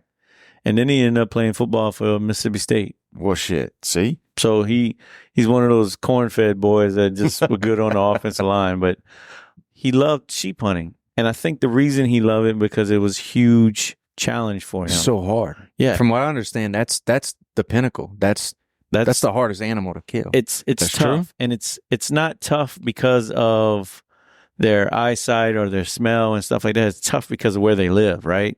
I don't think you would love sheep hunting as much as my grandfather did because you're very athletic and nimble and can climb those rocks like it wasn't anything. Where he had to work his butt off to get up there. I mean, he's a 300-pound man that's 6'4", trying to hide from sheep on an incline at 10,000 feet up in the air. So for him, it was a challenge. And most people, once they spot it, if they spot it, they will probably say, well, there's no way I can get it after, so I'm not shooting. But I'm assuming he's the type of person to say, well, we'll worry about that after the shot. Hold my beer and watch this. Yeah. No, he prided himself on being able to take some longer shots. That was kind of his deal, where mine's more of bow. I want to get up close and personal. If I can get 10 yards away, I want to try to get 7 type of deal. Where he was, hey, you get me inside of 600 and I got it. And not only that, but hey, I'm going to be able to maneuver myself around these mountains. So his favorite was actually sheep hunting, and he did a lot of it. And what's cool, I guess cool isn't the word, but what's unique is I hate sheep hunting. Like, I'll do it, but For the same reason that he likes it, because it's hard? no, I mean, I love a challenge. That's kind of why I love elk hunting with a bow. It's a challenge, but some of it is, I'll be honest with you, they don't taste very good. And it goes back to our first conversation about eating everything we hunt. They're not, you can eat them, and I've done it, but they're not great. You put an elk versus a bighorn sheep, I mean, there's going to be no comparison. But did you try to cook it like duck stuff? No, I didn't. Maybe we need to try that. Let's go shoot a sheep and cook it down in some onions and stuff it full of sweet clean it and potatoes. cook it. You Stuff might a sweet potato you in there. might gotta shoot it. I'll let you shoot it since you like the rifle thing, and then we'll cook it together. How about that? You don't want to get 7 yards away? That would be, And then shoot it with a rifle. that would be really tough. I'll shoot it with the rifle first so you can get close. I like that. That's a good idea. Teamwork, baby, makes the dream work. Nick says he likes to get close to animals to shoot it. And that reminds me, I watched Nick on TV get way too damn close to a bear before he shot it. Man, that was a cool hunt. That was it, Jim Shockey. And that bear, I think he was doing it for TV, and I was super nervous. I was shooting a Thompson Center rifle, and he's making all these funny, weird noises, like breathing real hard. The bear or Jim? Jim. I had the same question. Jim. So Jim's laying on the ground next to me. Let's hear one. He was doing like a predator call. I'm like, I don't know if that sounds like a bear, but apparently, and he's whispering to me, he's like, he's not turning around, he's not running away, so that means he's a big one because he's not scared of us. And I'm like, yeah, That's not what we want. no shit, Stop Jim. doing that. No shit. But the bear starts off about 50 yards away and just, I mean, bowed up, just walking towards us. And you can see it plays on the Outdoor Channel every now and then. The same people that call me and tell me my boat's going down Canal Boulevard tell me about the show's on. But anyway, he's walking up and he's unsure. The bear's unsure. And Jim's making all these noises. I'm like, what the hell have I got myself into? And the bear comes to about 14 or 13 yards away, figures out we're not quite a bear. And but in that whole time he's walking, why are you like, I can shoot him way farther away? You wanted him to be closer, to be clear. So if we watched the video, no, Nick personally, no, absolutely not. But if you watch the video, I can point out times in the video where I'm like, Jim, I need to cock my gun. Like, only got one. You do realize I only got one shot, right? This is it. I shoot him in the leg. He's going to eat you because I'm going to run way faster than you can. And you've been making all these dead people He's noises. making these noises. So, and in fact, it gets to a point where I take things into my own hands. Like the bear's still coming towards us and I'm laying on the ground flat on my stomach and he's next to me. And I'm about 7 mayonnaise breads in that day. Right? So my cholesterol is not going to allow me to get up and start sprinting like I want to. And plus, if you do shit yourself, right, it's a lot of mayonnaise bread. So I lean over and I take things in my own hands. I said, I'm going to cock the gun, Jim. Like, meaning I'm going to shoot we're this gonna thing. die. Right. There's no more stuff for this television show that you're trying to make cool. So I cock the gun. And he turns about it. He hears me cock it. The bear hears me cock it. So he's still point blank.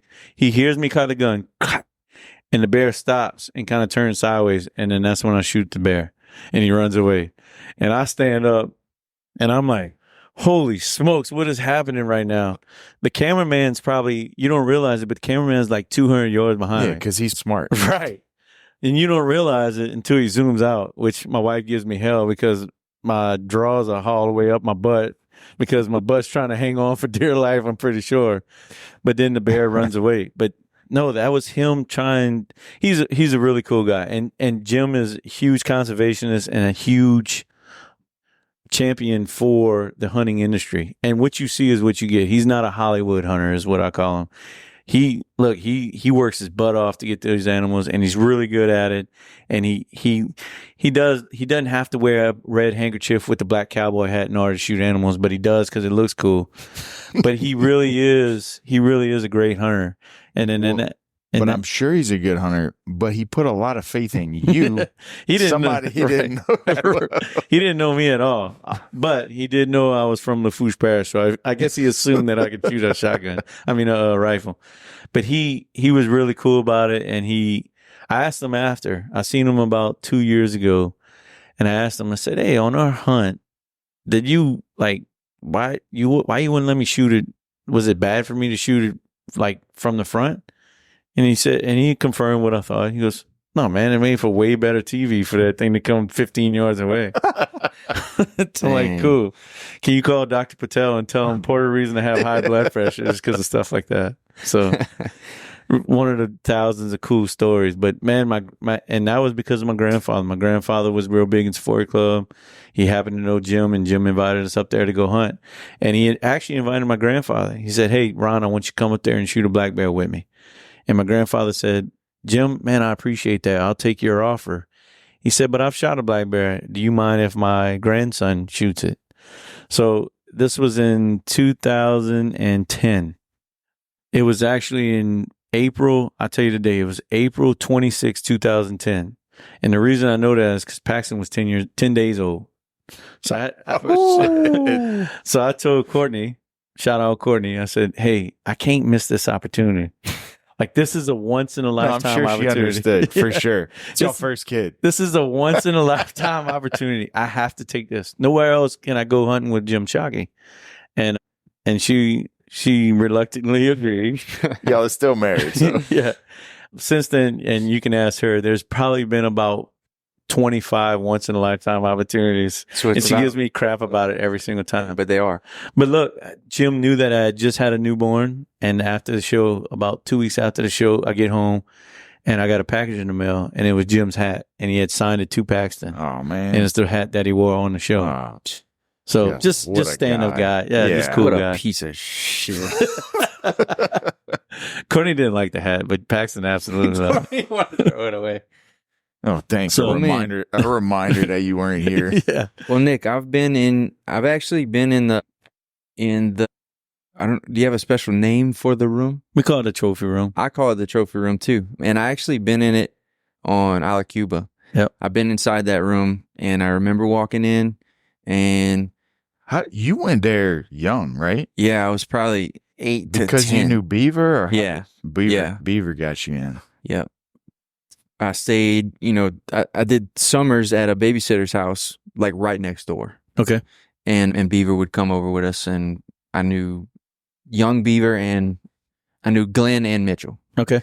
And yeah, I remember So what's your thoughts on it? I What remember- what was the first thing you thought when you walked in? Ace Ventura. What a lovely room of death. Yep. I get that a lot. That's what I remember seeing. I'm like, wow, this is incredible. I mean, 360, everything you've never seen. You Yeah. can't, Right. Yeah, you can't describe it. Right. Like so the first time I saw it, it was also in Isla Cuba, and I'm like, what in the hell is all of this doing in Schriever? Was it with Chucky? Probably, yeah. Okay. But I couldn't believe it. I'm like, why? So You would never guess that this is in this house. I know. when we It's say unbelievable. It belongs in a museum. when we say trophy room, we're not talking about going to the camp and there's 6 whitetail, 5 points on the wall. What, Nick's, talk about some of the species that are in there and maybe if they hold any records or. The story of the trophy room is, it was a sense of pride for me, right? I get to display these animals in my home that have come from generations of hunters in our family. And it has a lot of similarities to your guys' market, right? It's something that a previous person in your family started and that you hold with a sense of pride. I mean, it's probably one of the most important things to you guys is the market. One of the most prized possessions I have in my life is a group of trophies. And not only the trophies, but the stories that come with the trophies. Dude, that's the coolest part is you can walk into this room and you're surrounded by how many? You have a Best count? guess, I'm going to say 325 So 325 different species. amazing different species. So probably more mounts, but you can point at any one. And if Mr. Ron's there or if Nick's the one that killed it, even if Mr. Ron's the one that killed it, Nick probably knows the story. You can point to anyone and they will go off on the coolest story. Yeah. So Point to anyone and it's that cool. it really is. And about 3 years ago, as my grandfather was getting older, I got him in there one time and I put on a headset similar to this one. Oh, nice. And I said, I took pictures of every wall and I numbered every single animal. Yes. Tell me something about this animal and just let them talk. Like we're talking now. Wow. And then we're going to compile it into a book that'll hopefully stay with the animals for the rest of their lives. Dude, that'll be amazing. That is how legacies Yeah, 100%. built. Roan doesn't know a lot of the stories yet because Right. he's only 8, but I'll be able to let him hear the In his story grand's of voice. right Yeah. in my grandfather's voice. So Man. super cool. So just for everyone that can't picture it, picture a coffee table made out of an elephant ear. Picture 12-foot grizzly towering over you. Which has its own story about getting confiscated by the president and all of this. And a polar bear. Polar bear. What did I say? Grizzly. Is a polar bear. There's Is what I meant both. to say. I think there's both. Oh yeah, but There's- the polar bear is the cool one, which either came from Greenland or was shot in Greenland. Look, I'm gonna let Nick tell the story. Picture a crocodile, tail up in the air, head down like it's underwater swimming, chasing after some exotic piranha species or something. Picture, dude, you have to see it to believe it. It's unbelievable. Tell us the story of the polar bear, dude. Okay, so polar bear, my grandfather wanted to shoot a polar bear, and it was fairly expensive, but the money that was used to shoot the polar bear, I want to start off with telling you this. That money was used in the native land for habitat for polar bears, which is not unusual. That's how all of these. That's how a lot of it works. Yeah. You sell the permit to shoot the polar bear, and the money goes to basically prolong polar bear lives by use of habitat up there. Anyway, long story short, my grandfather goes to the Arctic Circle. He hunts on a snowmobile for 10 days. He sleeps on the ice every night with Inuits. How old was he? When did this happen? Best guess, I'm going to say 25 years ago. So he would have been somewhere in his late 50s, early 60s. Okay. That's already impressive. 6'4" guy hanging out with a bunch of guys that are 4'11", 5'2". So it's really funny. And they had to build igloos, which I'm sure they weren't happy about having to build an igloo big enough for a guy that's 6'4". He spends the day on the ice. He spends 10 days on the ice. On the 10th day, I believe, he shoots the polar bear with a muzzleloader. At the time that he shoots the polar bear, it's the largest polar bear ever harvested with a muzzleloader in history. Gets to the polar bear, and the polar bear is tagged from Greenland. And this was where again? This is in the Arctic Circle, so like North Canada. There was some regulations put in place by a guy named John Kerry. He was a guy that ran for president. He was a senator. And he basically banned Greenland polar bears for coming into the country. Again, his idea was he was trying to keep guys from going over there and shoot them, and it would protect the polar bears. In reality, guys going over there to shoot polar bears helps the polar bears by giving back to the habitat. We won't get into that anymore. But to be clear, for anyone that's not super good at geography, also like me, but if you look at a map, Greenland's not super close to Canada. It's a pretty good swim for that polar bear. Yeah, that's unbelievable. Yeah. So he gets to the polar bear, it's tagged from Greenland. He tries to get it back in the United States. The United States says, no, you can't bring it back in. The U.S. Fish and Wildlife sees it, put it in a U.S. Fish and Wildlife freezer, and 14 years goes by. He never got his polar bear. 14 years. So he had it tanned. They allowed him to tan it, and then they confiscated it. Sat in the freezer for 14 years. And over that time, I want to say 12, 13 guys, same thing happened to them. They did everything legally. They got all the permits, they got all the licenses. They did everything. They hunted in the right areas. But when they got to the polar bears had swam over from Greenland, and they got confiscated. The impressive part to me is none of these guys thought to remove the tag. I think it's not how your grandfather's built. Right. So all the polar bears are confiscated. They sit in U.S. Fish and Wildlife freezers. As the story goes, my grandfather gets a phone call one day and is notified that on his last day of presidency, George Bush pardoned all the bears that had been seized because one of his neighbors happened to have a bear in the freezer. Shit. Can you believe this, dude? I don't believe it's this. So wild. So my grandfather's bear was pardoned after 14 years. George Bush is the one that called everyone personally. There's 14 people, dude. He could have did it. I can confirm he did not call my grandfather, but that would have been super cool. Phone call. I think he tagged the bears. I think hey, this is George. Yeah. Some people call me president. I just wanted to let you know. But I guarantee you, my grandfather hearing the news that he was finally going to get his bear was just as good as hearing from the president, because he thought, in his mind, and you talked to him all those years, he thought he would never get it. Yeah, it's like, man, 14 years. Yeah, it's gone. It's you're never going to get that. And look, that's a tough hunt, right? And it was a world record muzzleloader at the time. I think since then it's been knocked off by about 2 or 3 spots, so it's still top 5 in the world. But just really cool story about how he got his bear after all that time. So. And this is what people won't believe. As unbelievable as this story is, every animal in there has almost as cool of a story. Yeah. There's some really cool stories. Some of the ones special to me are the ones that I was able to do with him, or accompany him with the animal, especially as a young child. So my first trip to Africa was the elephant trip. I'm 9 years old. My grandfather had a rule in his family. He said if you were at least 9 years old and you made a 4.0 in school, you got to go with him wherever they went that summer. And when they hunted, they didn't fly to Africa and hunt for 6 days and then fly home. It was, hey, you're flying to Africa and you're spending the month of June there, and then you fly home. So we were there for 25 to 30 days at a time. So it was a big deal. So all the kids in our family would help them study and make them study more because they wanted to go on safari with them. So anyway, I qualified my first year. I was 9. I go with him to Africa. And I don't know if I ever told y'all this story. It's a little bit of a sad story. We get there and we start hunting elephants. And the way you hunt elephants is you walk. And I was 9. You walk about 20 miles a day hunting elephants. And it's basically, in essence, you're just scouting. And you're looking for prints, and you're looking for big prints. It's flat? What's No. the terrain like? No. It's pretty hilly. It's probably comparable to like Wyoming.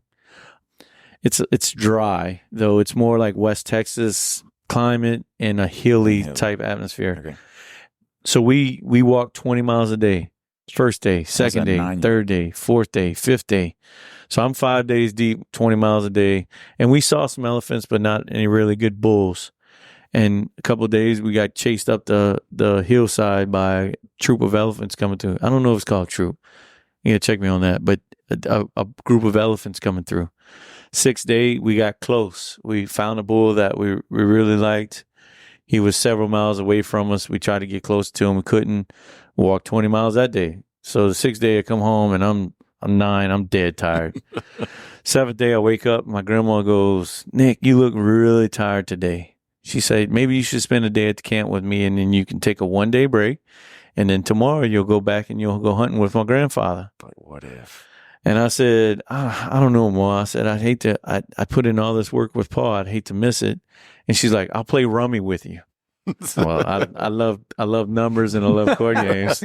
He's a sucker for Elephant some hunting, rummy. that's one thing, but man, rummy with my grandma. It wasn't super hard to talk him into. Yeah, I guarantee I was 20 tired. miles of walking. Right.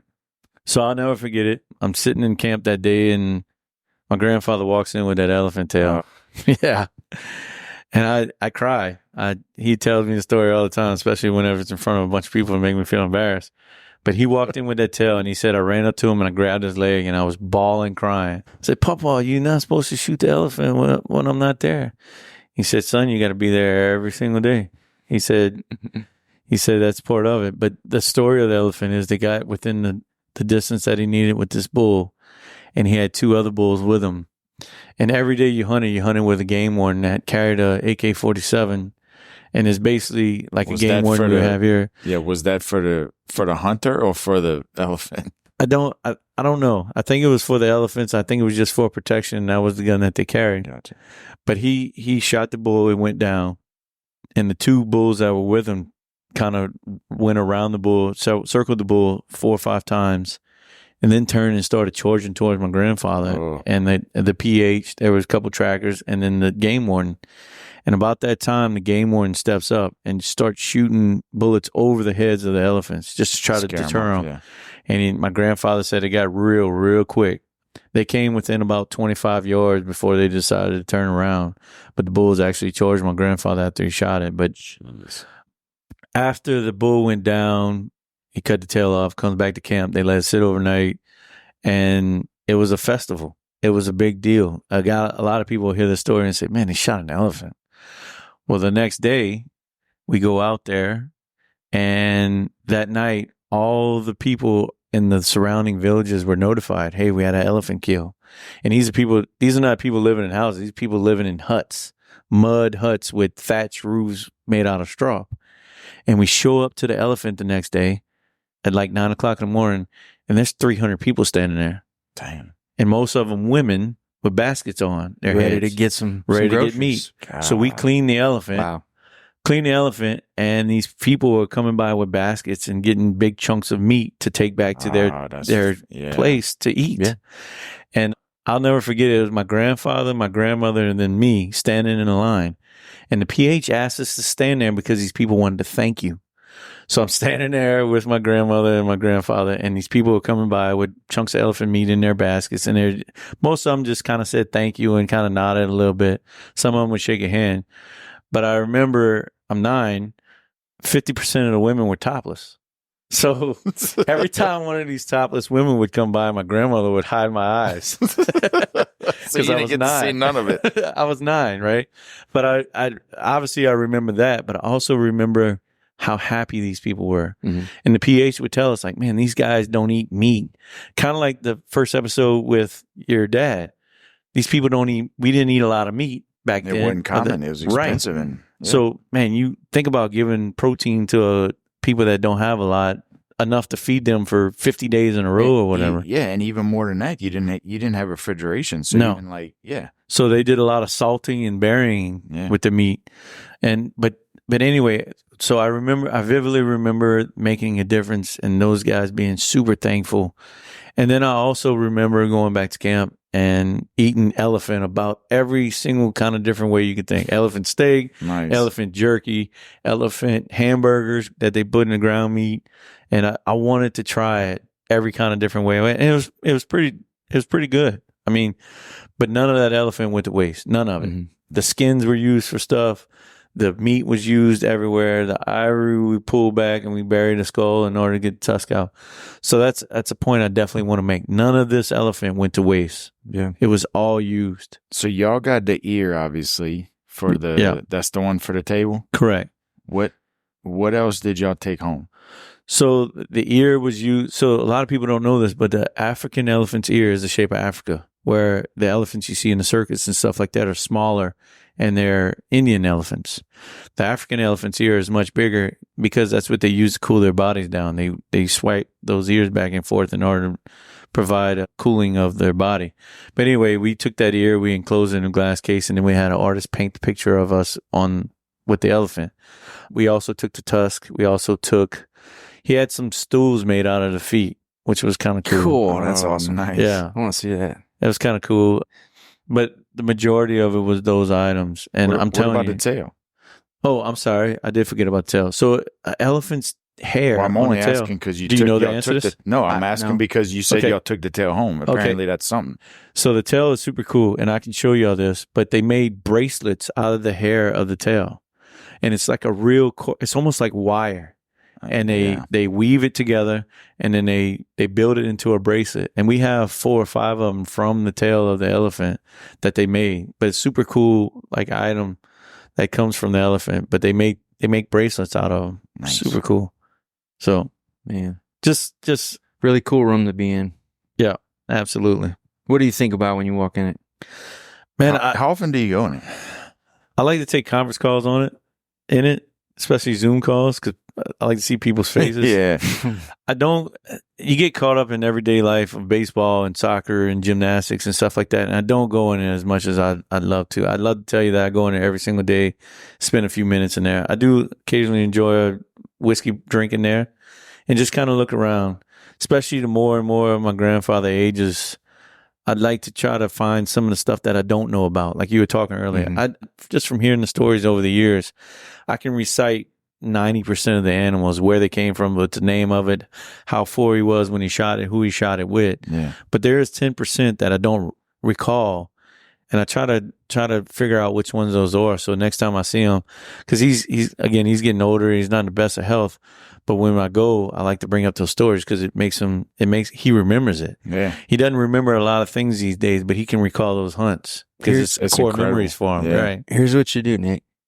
You get that project going and done, and you get it done. Like, make that a priority. Yeah, we wish we had And done that with Papa. You compile those videos. You could throw them up on YouTube. Video would be best. Throw them on YouTube. Get the QR code. Put the QR code right in front of every animal so that the boys can go with their phone and scan it. And then they got Papa telling the story. Man, that'd be cool. That'd be so awesome. Yeah, it would. It's a good idea. I do have some video of him talking, but it's majority of it is just on audio. Yeah. But I got one more question about Africa because I met Nick. I graduated with Nick's younger brother, Chucky. And Chucky told me a story. I'm guessing you were there. I don't know. But apparently Chucky almost got bit by a cobra. Yeah. So tell me about that. All right. So me and Chucky, at the evening times after we finish hunting, they would serve us dinner as a group. Grandfather, grandmother, PH. How old's everybody in this story? Chucky's 9. I'm probably 13. Okay. We had both made 4.0 that year. Shout out, Mom, for teaching us how to learn.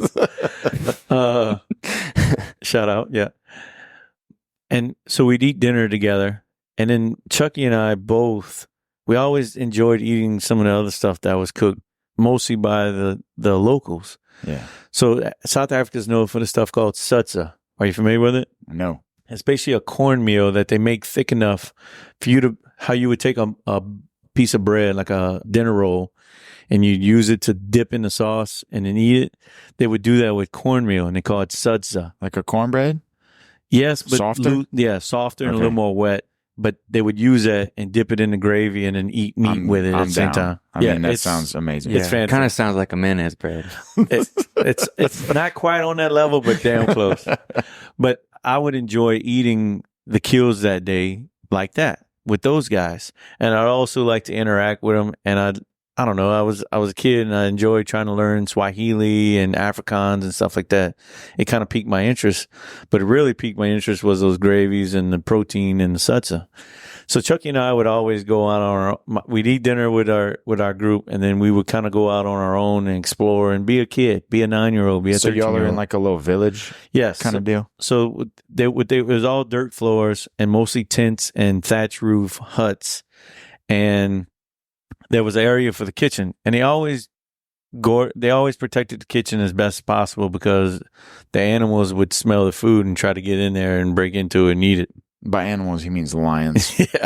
Yeah, lions, hyenas, so on and so forth, leopards. But Chucky decided one night that he was still hungry. So he goes in the kitchen. I'm in the tent getting ready for bed. It's probably 9 o'clock at night. Our tent was probably 40 yards from my grandparents' tent, and it was 20 yards from the kitchen tent. Smart. Right. And I hear Chucky scream, Papa, Papa, Cobra. And I hear I'm like, holy cow. My grandfather says, Chucky, where are you? No, he goes, Chucky, where is the snake? And Chucky goes, in the cook tent. And my grandfather says, where are you?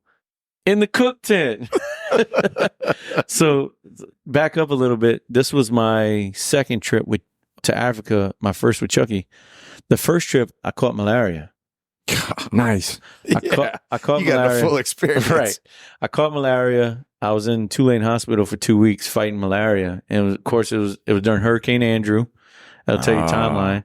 It's during the hurricane. I'm fighting malaria. I'm in Tulane. And I remember waking up several days and looking over and seeing my grandfather crying. Like, because I was really, really sick.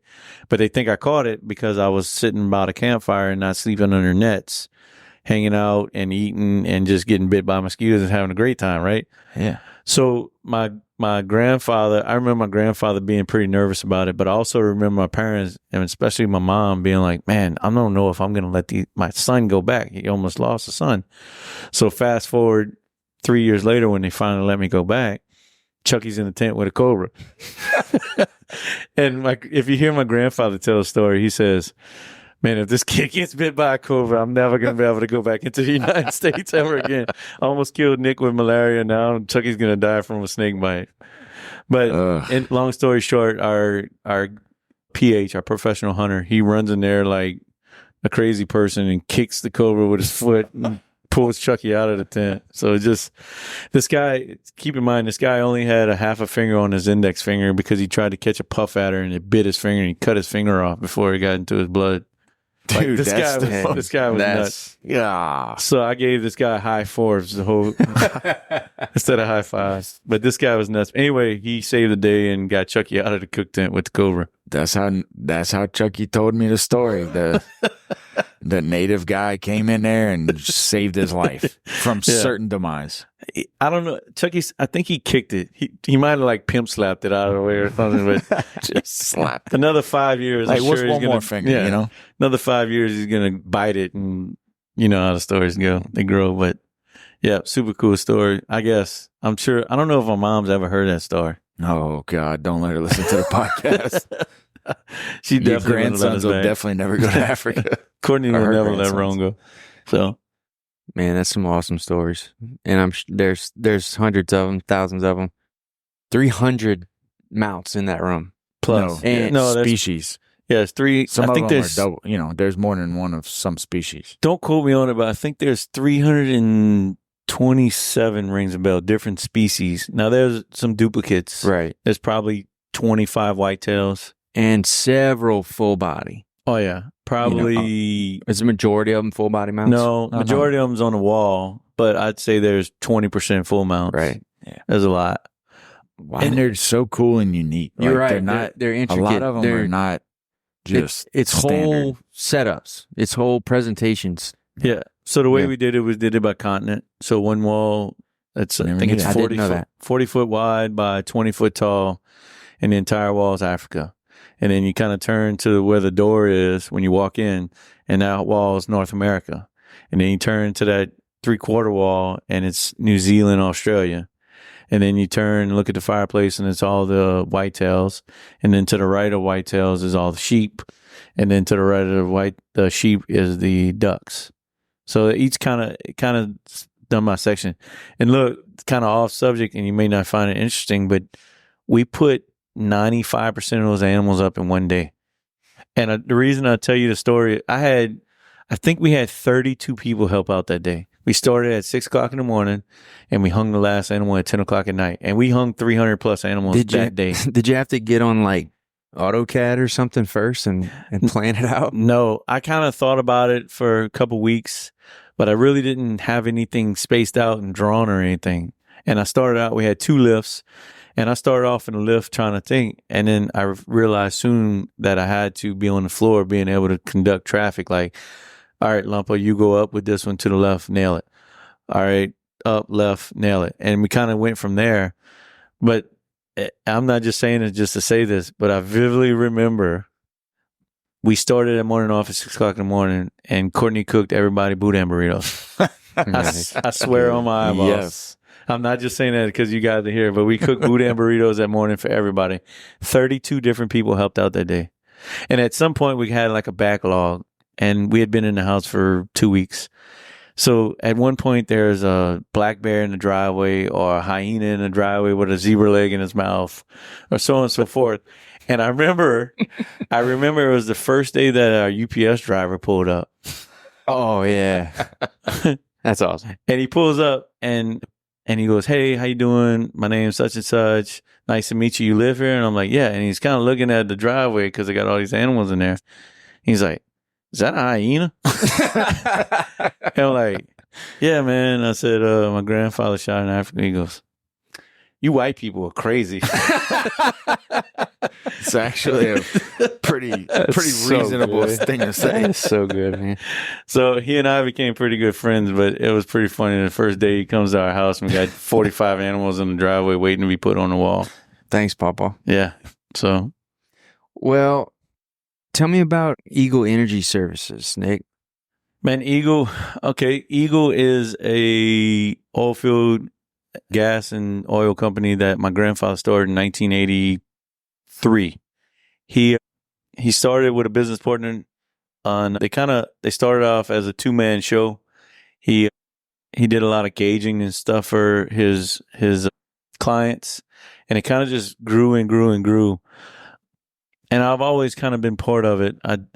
I've worked where I've shoveled out gun barrel tanks in the middle of summer for him, trying to teach me a lesson about going to school. And he allowed me to work in the business. And like y'all kind of started, especially Mr. Donald, where you started in the family business and you basically work for free.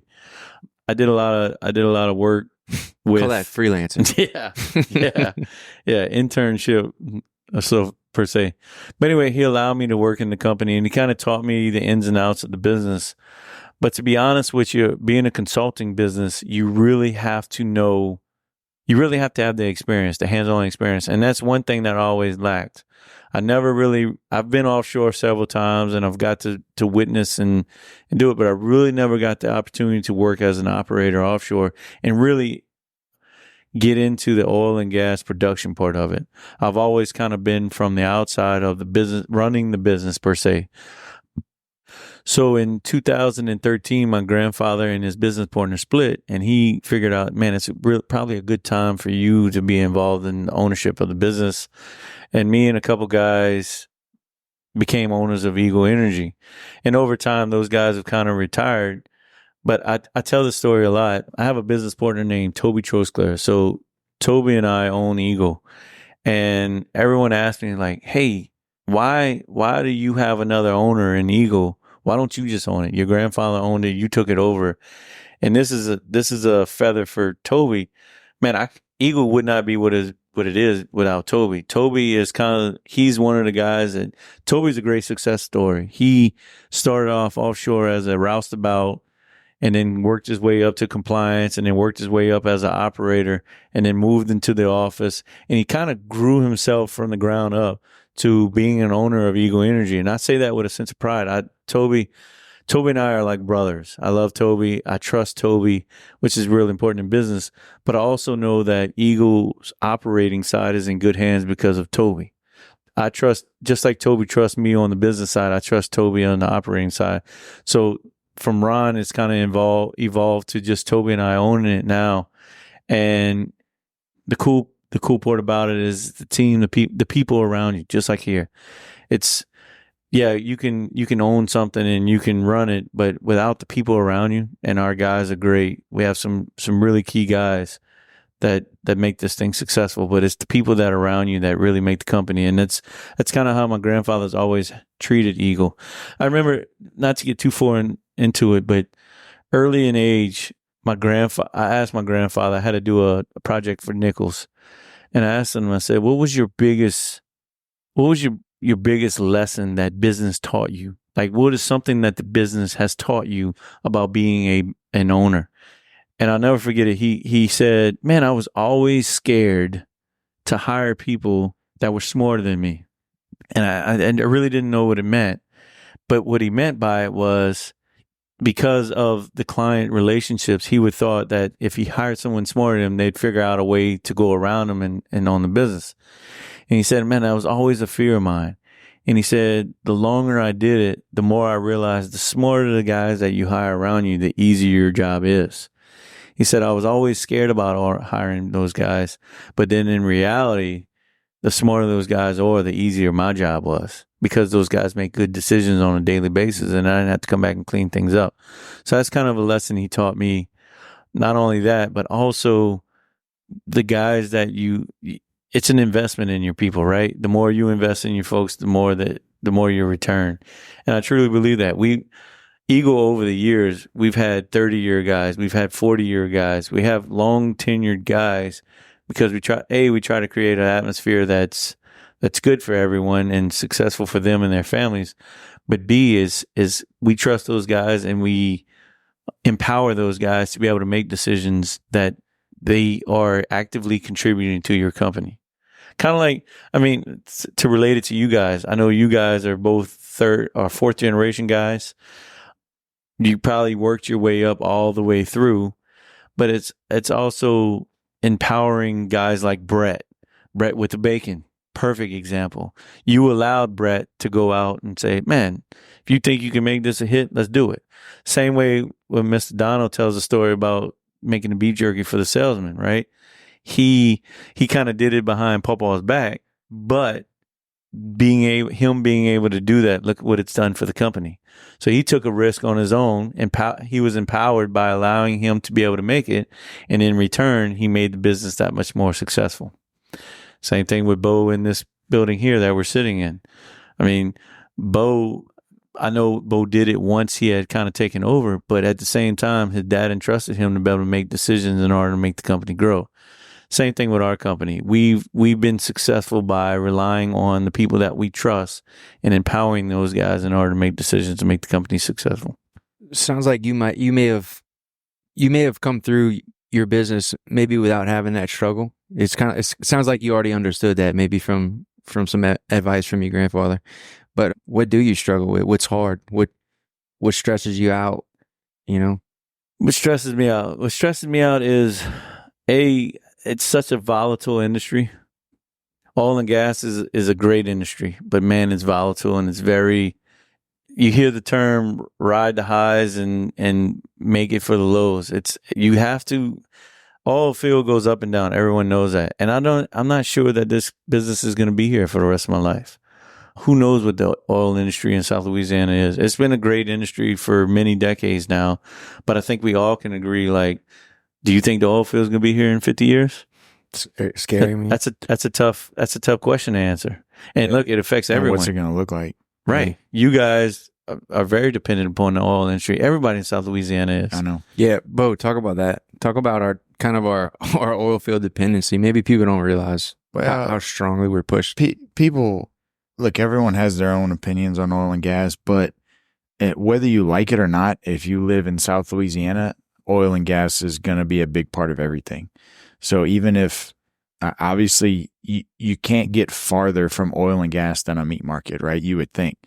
But every single person that walks in these doors either works directly for oil and gas or benefits some type of way indirectly from that, whether it be their customers or oil and gas, or their dad is makes tools that get sold to oil and gas.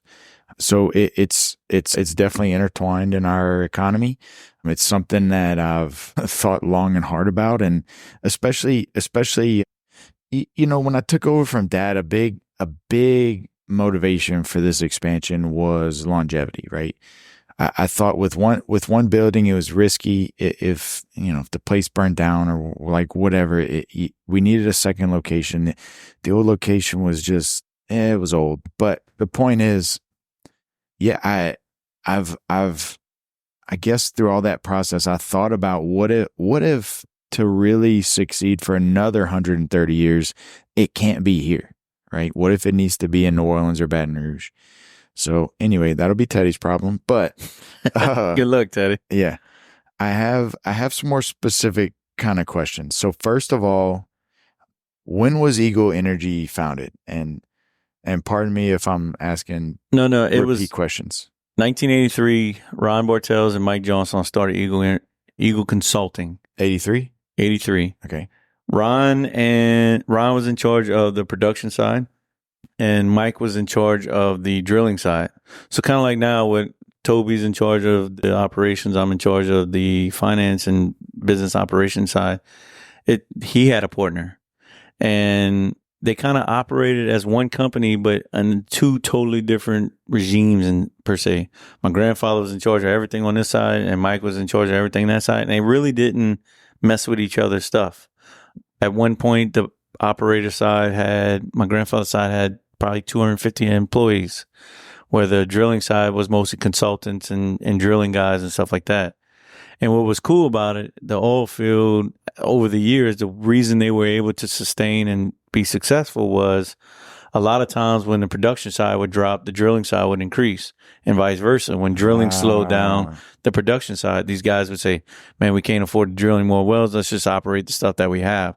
So they'd go out and start operating these wells. And it really was a great counterbalance of the both sides. And it as all these other companies would close, my grandfather was able to sustain it because of his partner and because of the other division. When the time came that they realized, man, it was Mr. Mike's daughter, Jennifer, was taking over the drilling side. And then it was kind of time for me to come into the company. They realized, man, it'd probably be a lot better if we separate the sides. So Eagle Consulting is still in business. They still do drilling and stuff like that. And we renamed our company Eagle Energy Services. And then that's when we had a couple different partners come in, and then Toby came in with me. And from there, obviously, we've been in business now for 11 years. That's when did you take over? 11 years ago. Okay. And how many employees do y'all have now? Right now, we bounce back and forth between 25 and 45, depending on the oil field. A lot of those guys are operators. We do a lot of consulting work. So the 1099 guys are not classified as employees, but we probably have 10 or 15 of those guys. And it's just, like I said before, it's really high caliber guys that are very intelligent and very production savvy guys that they really make our job easy by having that knowledge. And then this is my next question, which may not be easy to answer, but what does your company do? Our company provides oil and gas expertise to smaller independent oil companies. So what the gist of our company is, we provide operators that stay on the platforms and produce the wells on a daily basis. That's probably counts for 50% of our revenues. The other 50% of our revenues are gauging guys and guys that oversee construction of production and stuff like that, and then management. long story short, we don't work for the guys like Chevron or Exxon or BP. We work for guys that you've never heard of, that are smaller independent companies that say you have $20 million and you say, you know what, Nick, I want to be in the oil and gas industry, but I have no idea what to do. You would call us up and we would take care of that for you. We would be the operating arm of your company. You put up the money, you buy the well, we go in and build a facility. Once it's drilled, we don't do any drilling, but once it's drilled, we come in, set up the production equipment, hook it all up and start producing the well, sell the well for you and so on and so forth, give you advice on how you should treat the well. Because So how much of this is onshore versus offshore? so the word onshore versus onshore, do you mean over water? I don't know do you what mean I mean. state waters? To be clear, I don't know what I mean. Okay, so Louisiana classifies. Is it on the water or is it on the land, I guess? I'd say about half and half. Louisiana classifies anything inside of 3 miles as state waters. Or excuse me, there's been some argument on that. Some say 3 leagues for sake of redfish, red snapper. You know what I'm talking about, Shane. But some say 3 leagues, which would be closer to 9 miles. Some say 3 miles is state waters. But basically anything that's still on the shelf. So we don't go to deep water. We don't have platforms where you're catching tuna and stuff like that. We have more stuff on land and older facilities that some of these bigger companies have abandoned and said, we'll sell to you for pennies on a dollar. You take over. But it still has some oil left. Yes, absolutely. Yeah. Just not something big enough for those guys to have to deal with, which a lot of money has been made by guys picking up these wells and producing them and selling the oil from it. Yeah. And that's where we kind of come in, and we're more of like a hand holder for some of these smaller guys and help give advice to these guys in order for them to be successful in the oil business. So where do your employees come from? Like, how have they developed this expertise? Is it from your company or are they from? A little of both. We've had some longtime guys that started as a roustabout Toby, for example. He started out at the bottom and kind of learned over the years by having hands-on training from other guys that have come and gone. We have a guy in our office. I'll give him a shout out. His name is Mike Luke. He worked for my grandfather for a long time, kind of went off and did his own thing and then came back to us. And he is a book of knowledge. Yeah. I mean, this is a 40 or 50-year oil field guy that just knows everything and anything about the oil field. And it's just from him being in the platforms and being on it and going through it. And I mean, it's invaluable to have that guy in your office, right? Because he knows the answer. It's crazy to me because a client will call with, hey, we're having this such a problem. This is what's happening. This is what's happening. And Mike can fire off an answer in a split second, like, oh, it's chokes. Something's going on with the choke, or you got a dump valve that's hung up, or you got a separator that is plugged or something. Just, he'll know like instantly, like, oh, I don't remember that. And he has his memory is insane. Like, oh yeah, I remember in 1999, I went on platform. I was walking down the second jacket on the left and there was a separator and the same thing happened. This is what you need to do. Those are the type of guys my grandfather's talking about, like having guys that are super smart around you that just help with the company. And it truly is a blessing to have those guys in that office to be able to not only learn from, or not only have handling your day-to-day business, but also learning from those guys. Absolutely. So What's next? What's next for Eagle? Man, I'd be honest with you, the oil field has been pretty decent the last couple of years. We've been kind of chugging along. We're not trying to be the biggest and the best, but we're trying to just be able to manage the clients that we have and give them a decent product and kind of stay in that niche. My grandfather has a saying a long time ago. We had an opportunity to be huge, really, really big company, and my grandfather turned it down. And I was probably 13, 14 years old, and I didn't understand that. And I asked him one day, I said, why would you turn that contract down?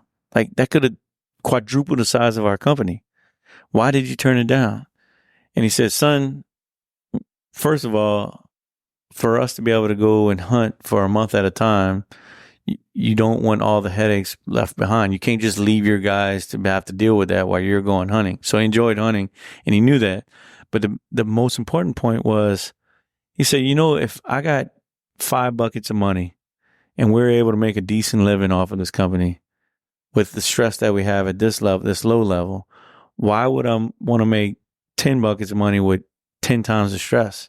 He said, I'll never be able to spend this money that I already have made with the stress, with no stress. Why would I need 10 buckets? There's no point in me trying to increase the size of this company if we're happy with the way. The point of the story is he was happy with where he was.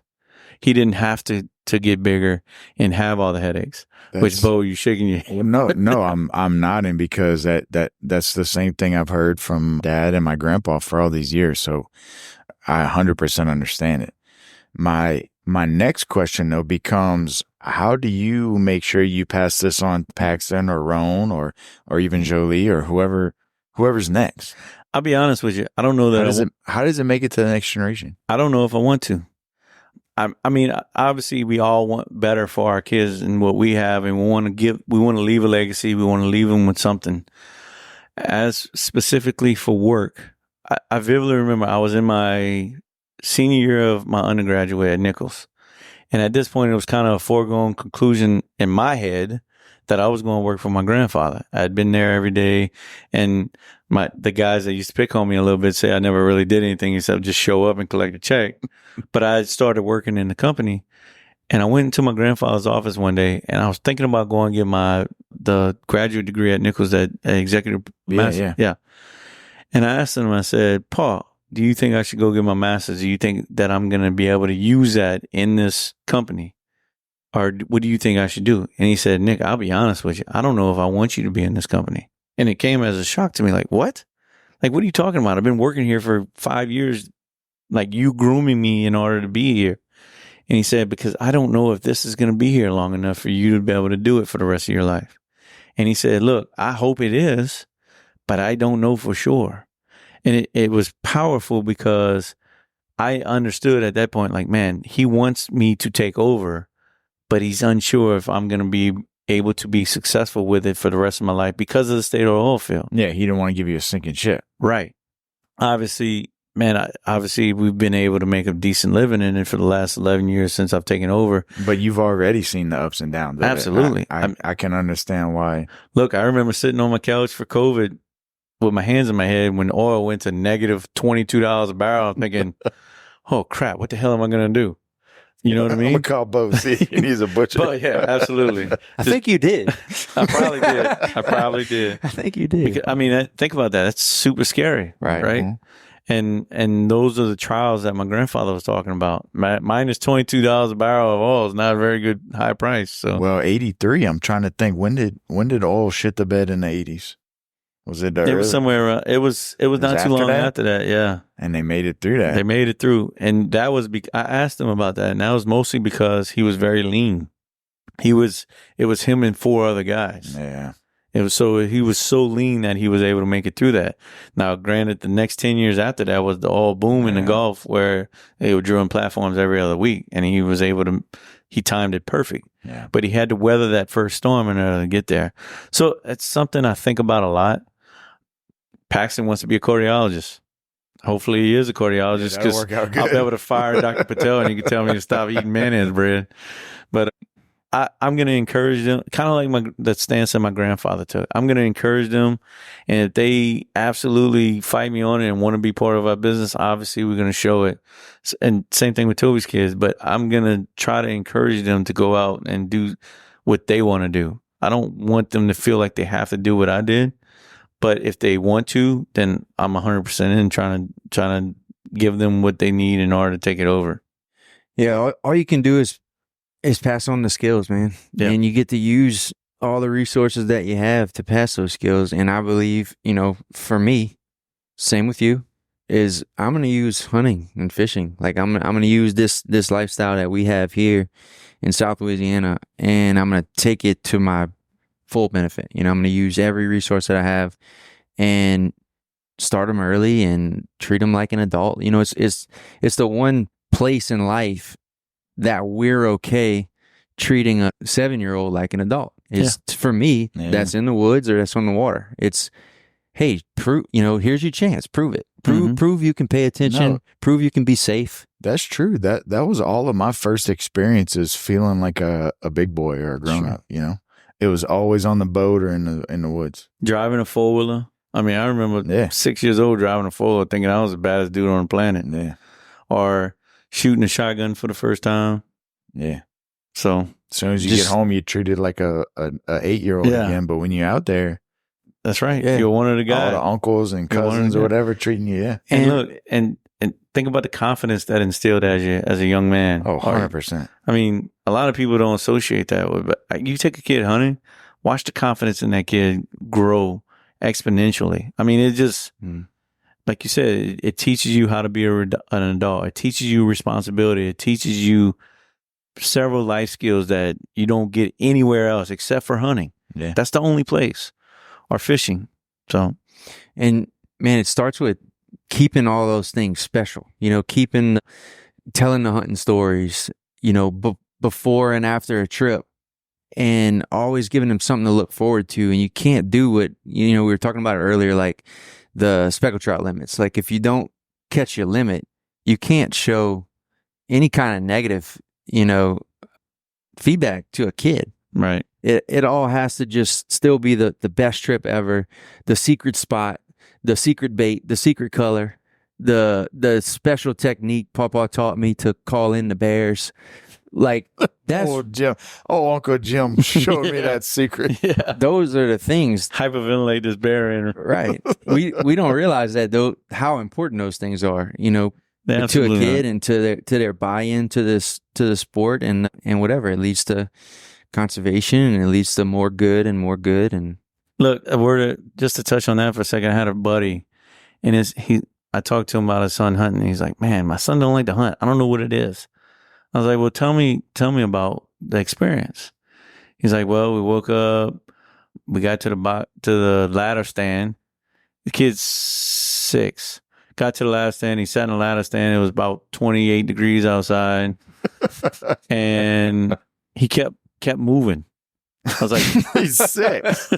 yeah. And I kept fussing him because he's moving because we wasn't going to see anything. And I wanted him to be still so we could see something so it'd make it fun. First of all, he probably was freezing to death. He's probably shivering. You don't put a 6-year-old in a ladder stand. You know what I mean? You got to try to make it fun for him. Right. Roan loves to pee by the stand. And it drives me absolutely nuts. But the first time he did it, he shot a deer. So guess what? Every time we go to that stand, boy, you better pee on that stand right dude, now. Think about how come really hunters are so superstitious. But really think about that. Think about how special that is. Like it's more special than you realize. It just something as small as that is having a tradition and having a thing and a memory. You know, absolutely, it's important. Absolutely. Well, man, I have no doubt in my mind that you're gonna pass on some good habits and some good. You're gonna raise some good leaders, and I look forward to seeing those boys grow up and see what they can do. See if they start that E.D. White DU chapter. Be on the look at that. We're gonna be looking for the guys night out at Bourgeois shooting team or whatever they do. Dude, man, listen, Nick's doing something right. So 2 years ago, like for Halloween. And I don't know Paxton that well, dude. Like, of course, Nick and I are friends, and he knows me. But it's Halloween, and he's in our neighborhood because our neighborhood's a big trick or treat. And I didn't even see him. He saw me first because he's in a costume, and he walks right up to me. Hey, Mr. Bo, how you doing? And shakes my hand, firm grip, looks me straight in the eyes. I'm like, Pax. Yeah, but where's that was your dad. He's like, oh, he's not here. But wait, that was me. He shook your hand, or you did? He did that to me, and he called me Mr. Bo. Oh, really? No, then he also did that to you that night. Yeah. Because I remember. Hey, man, it's the thought that counts. He did the same thing to me. But seriously, dude, he's raising those type of kids that have that much confidence. And man, that makes me feel good. I appreciate you sharing that story. I should have told you because it was 2 years ago. That's funny. He's a grown up, man. He's doing walking. well. He's walking the walk. He's doing well. I'm proud of him. We talk a lot about respect. We talk a lot about handshake. We talk a lot about your word. Just kind of the things that my grandfather passed on to me. And just like you said, it's going to be passed on to him. He's engaged, man. He'll walk up into a ring full of 30-year-old men and just keep in step with because them. he's been at a camp He since he is was not- 3. Right. It's because he's been giving soccer balls to African orphans. It's Right. because It's been through some of the stuff. life he's lived and and who his dad is. Well, Nick, I appreciate it, man. This was awesome. Yeah, man. I'd like to do a lot more of this. I had a great time. You mind if I tell one more story Sure. before we go? Of course. This is gonna be a good story. Only if you tell 2 more. I know. Well, all right. So we're on our way to, I think we're going to Campeche, Mexico to go turkey hunting. And it's me and Beaver and Paul. And we I know bought, this story. I think we had what's the biggest pack of vacuum sealed beef jerky y'all sell? Is it a pound? This half pound. Half pound. Which, a considerable amount of beef jerky, especially 10 years ago, right? Yeah. We get to customs in Mexico and we get to And they got 15 pounds. Keep in mind. yeah. We got I don't know if it was 15, but I guarantee it was 5 packs. So 2.5 pounds. Me, Ron, and Beaver. We go through Mexican TSA, I don't know what it's called, and the alarm goes off. And I'm like, man, what's going on? So they open up the bag and it's beef jerky. And they say, you can't bring this in. And they want to take it. And my grandfather grabs the beef jerky out of his hand. He says, "No in hell you taking this." So we have to go to our flight. We have to get through TSA to get to our flight. But my grandfather was not leaving that beef jerky. So he took his hands, opened up the beef jerky, and we ate 5 packs. 5 packs of beef jerky standing in line. Wow. Standing in line.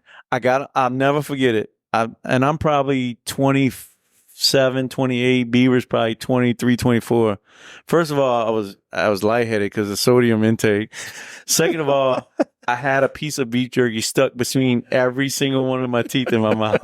But we stood there and ate every single piece of beef jerky because we are not leaving it with those people. Man, that's so awesome. Dude, that's a great story. I love it. Man, I appreciate you guys having me. I had a good time today. Oh, thanks, Nick. Dude, great guy. Been a friend for a long time. And, man, just so much more stuff we need to talk about next time. I'd love to come back. Appreciate it. After we go, we can tell the story after we go shoot a fish. Yeah. Hold my breath for 35 seconds. Hopefully I can get down there. Let's get Paxton underwater. Sounds good, brother. All right, y'all. Later. All right, that's it for this episode of the Miracles of Meat podcast. We ask that you share it with at least one person in your life that you think needs to hear it.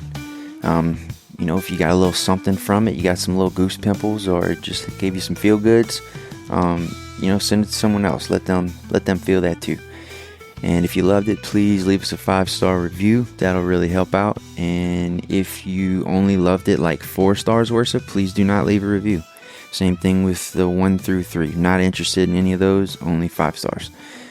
If you have any personal questions or comments about the episode, shoot them over to Bourgeois Meat Market on Facebook or Instagram, and we'll reach back out. And if you have any ideas for any cool future guests, please shoot those over too. We're always interested in hearing who else is out there and what kind of cool stories we might be able to bring into this place. See you next time. Thanks for listening.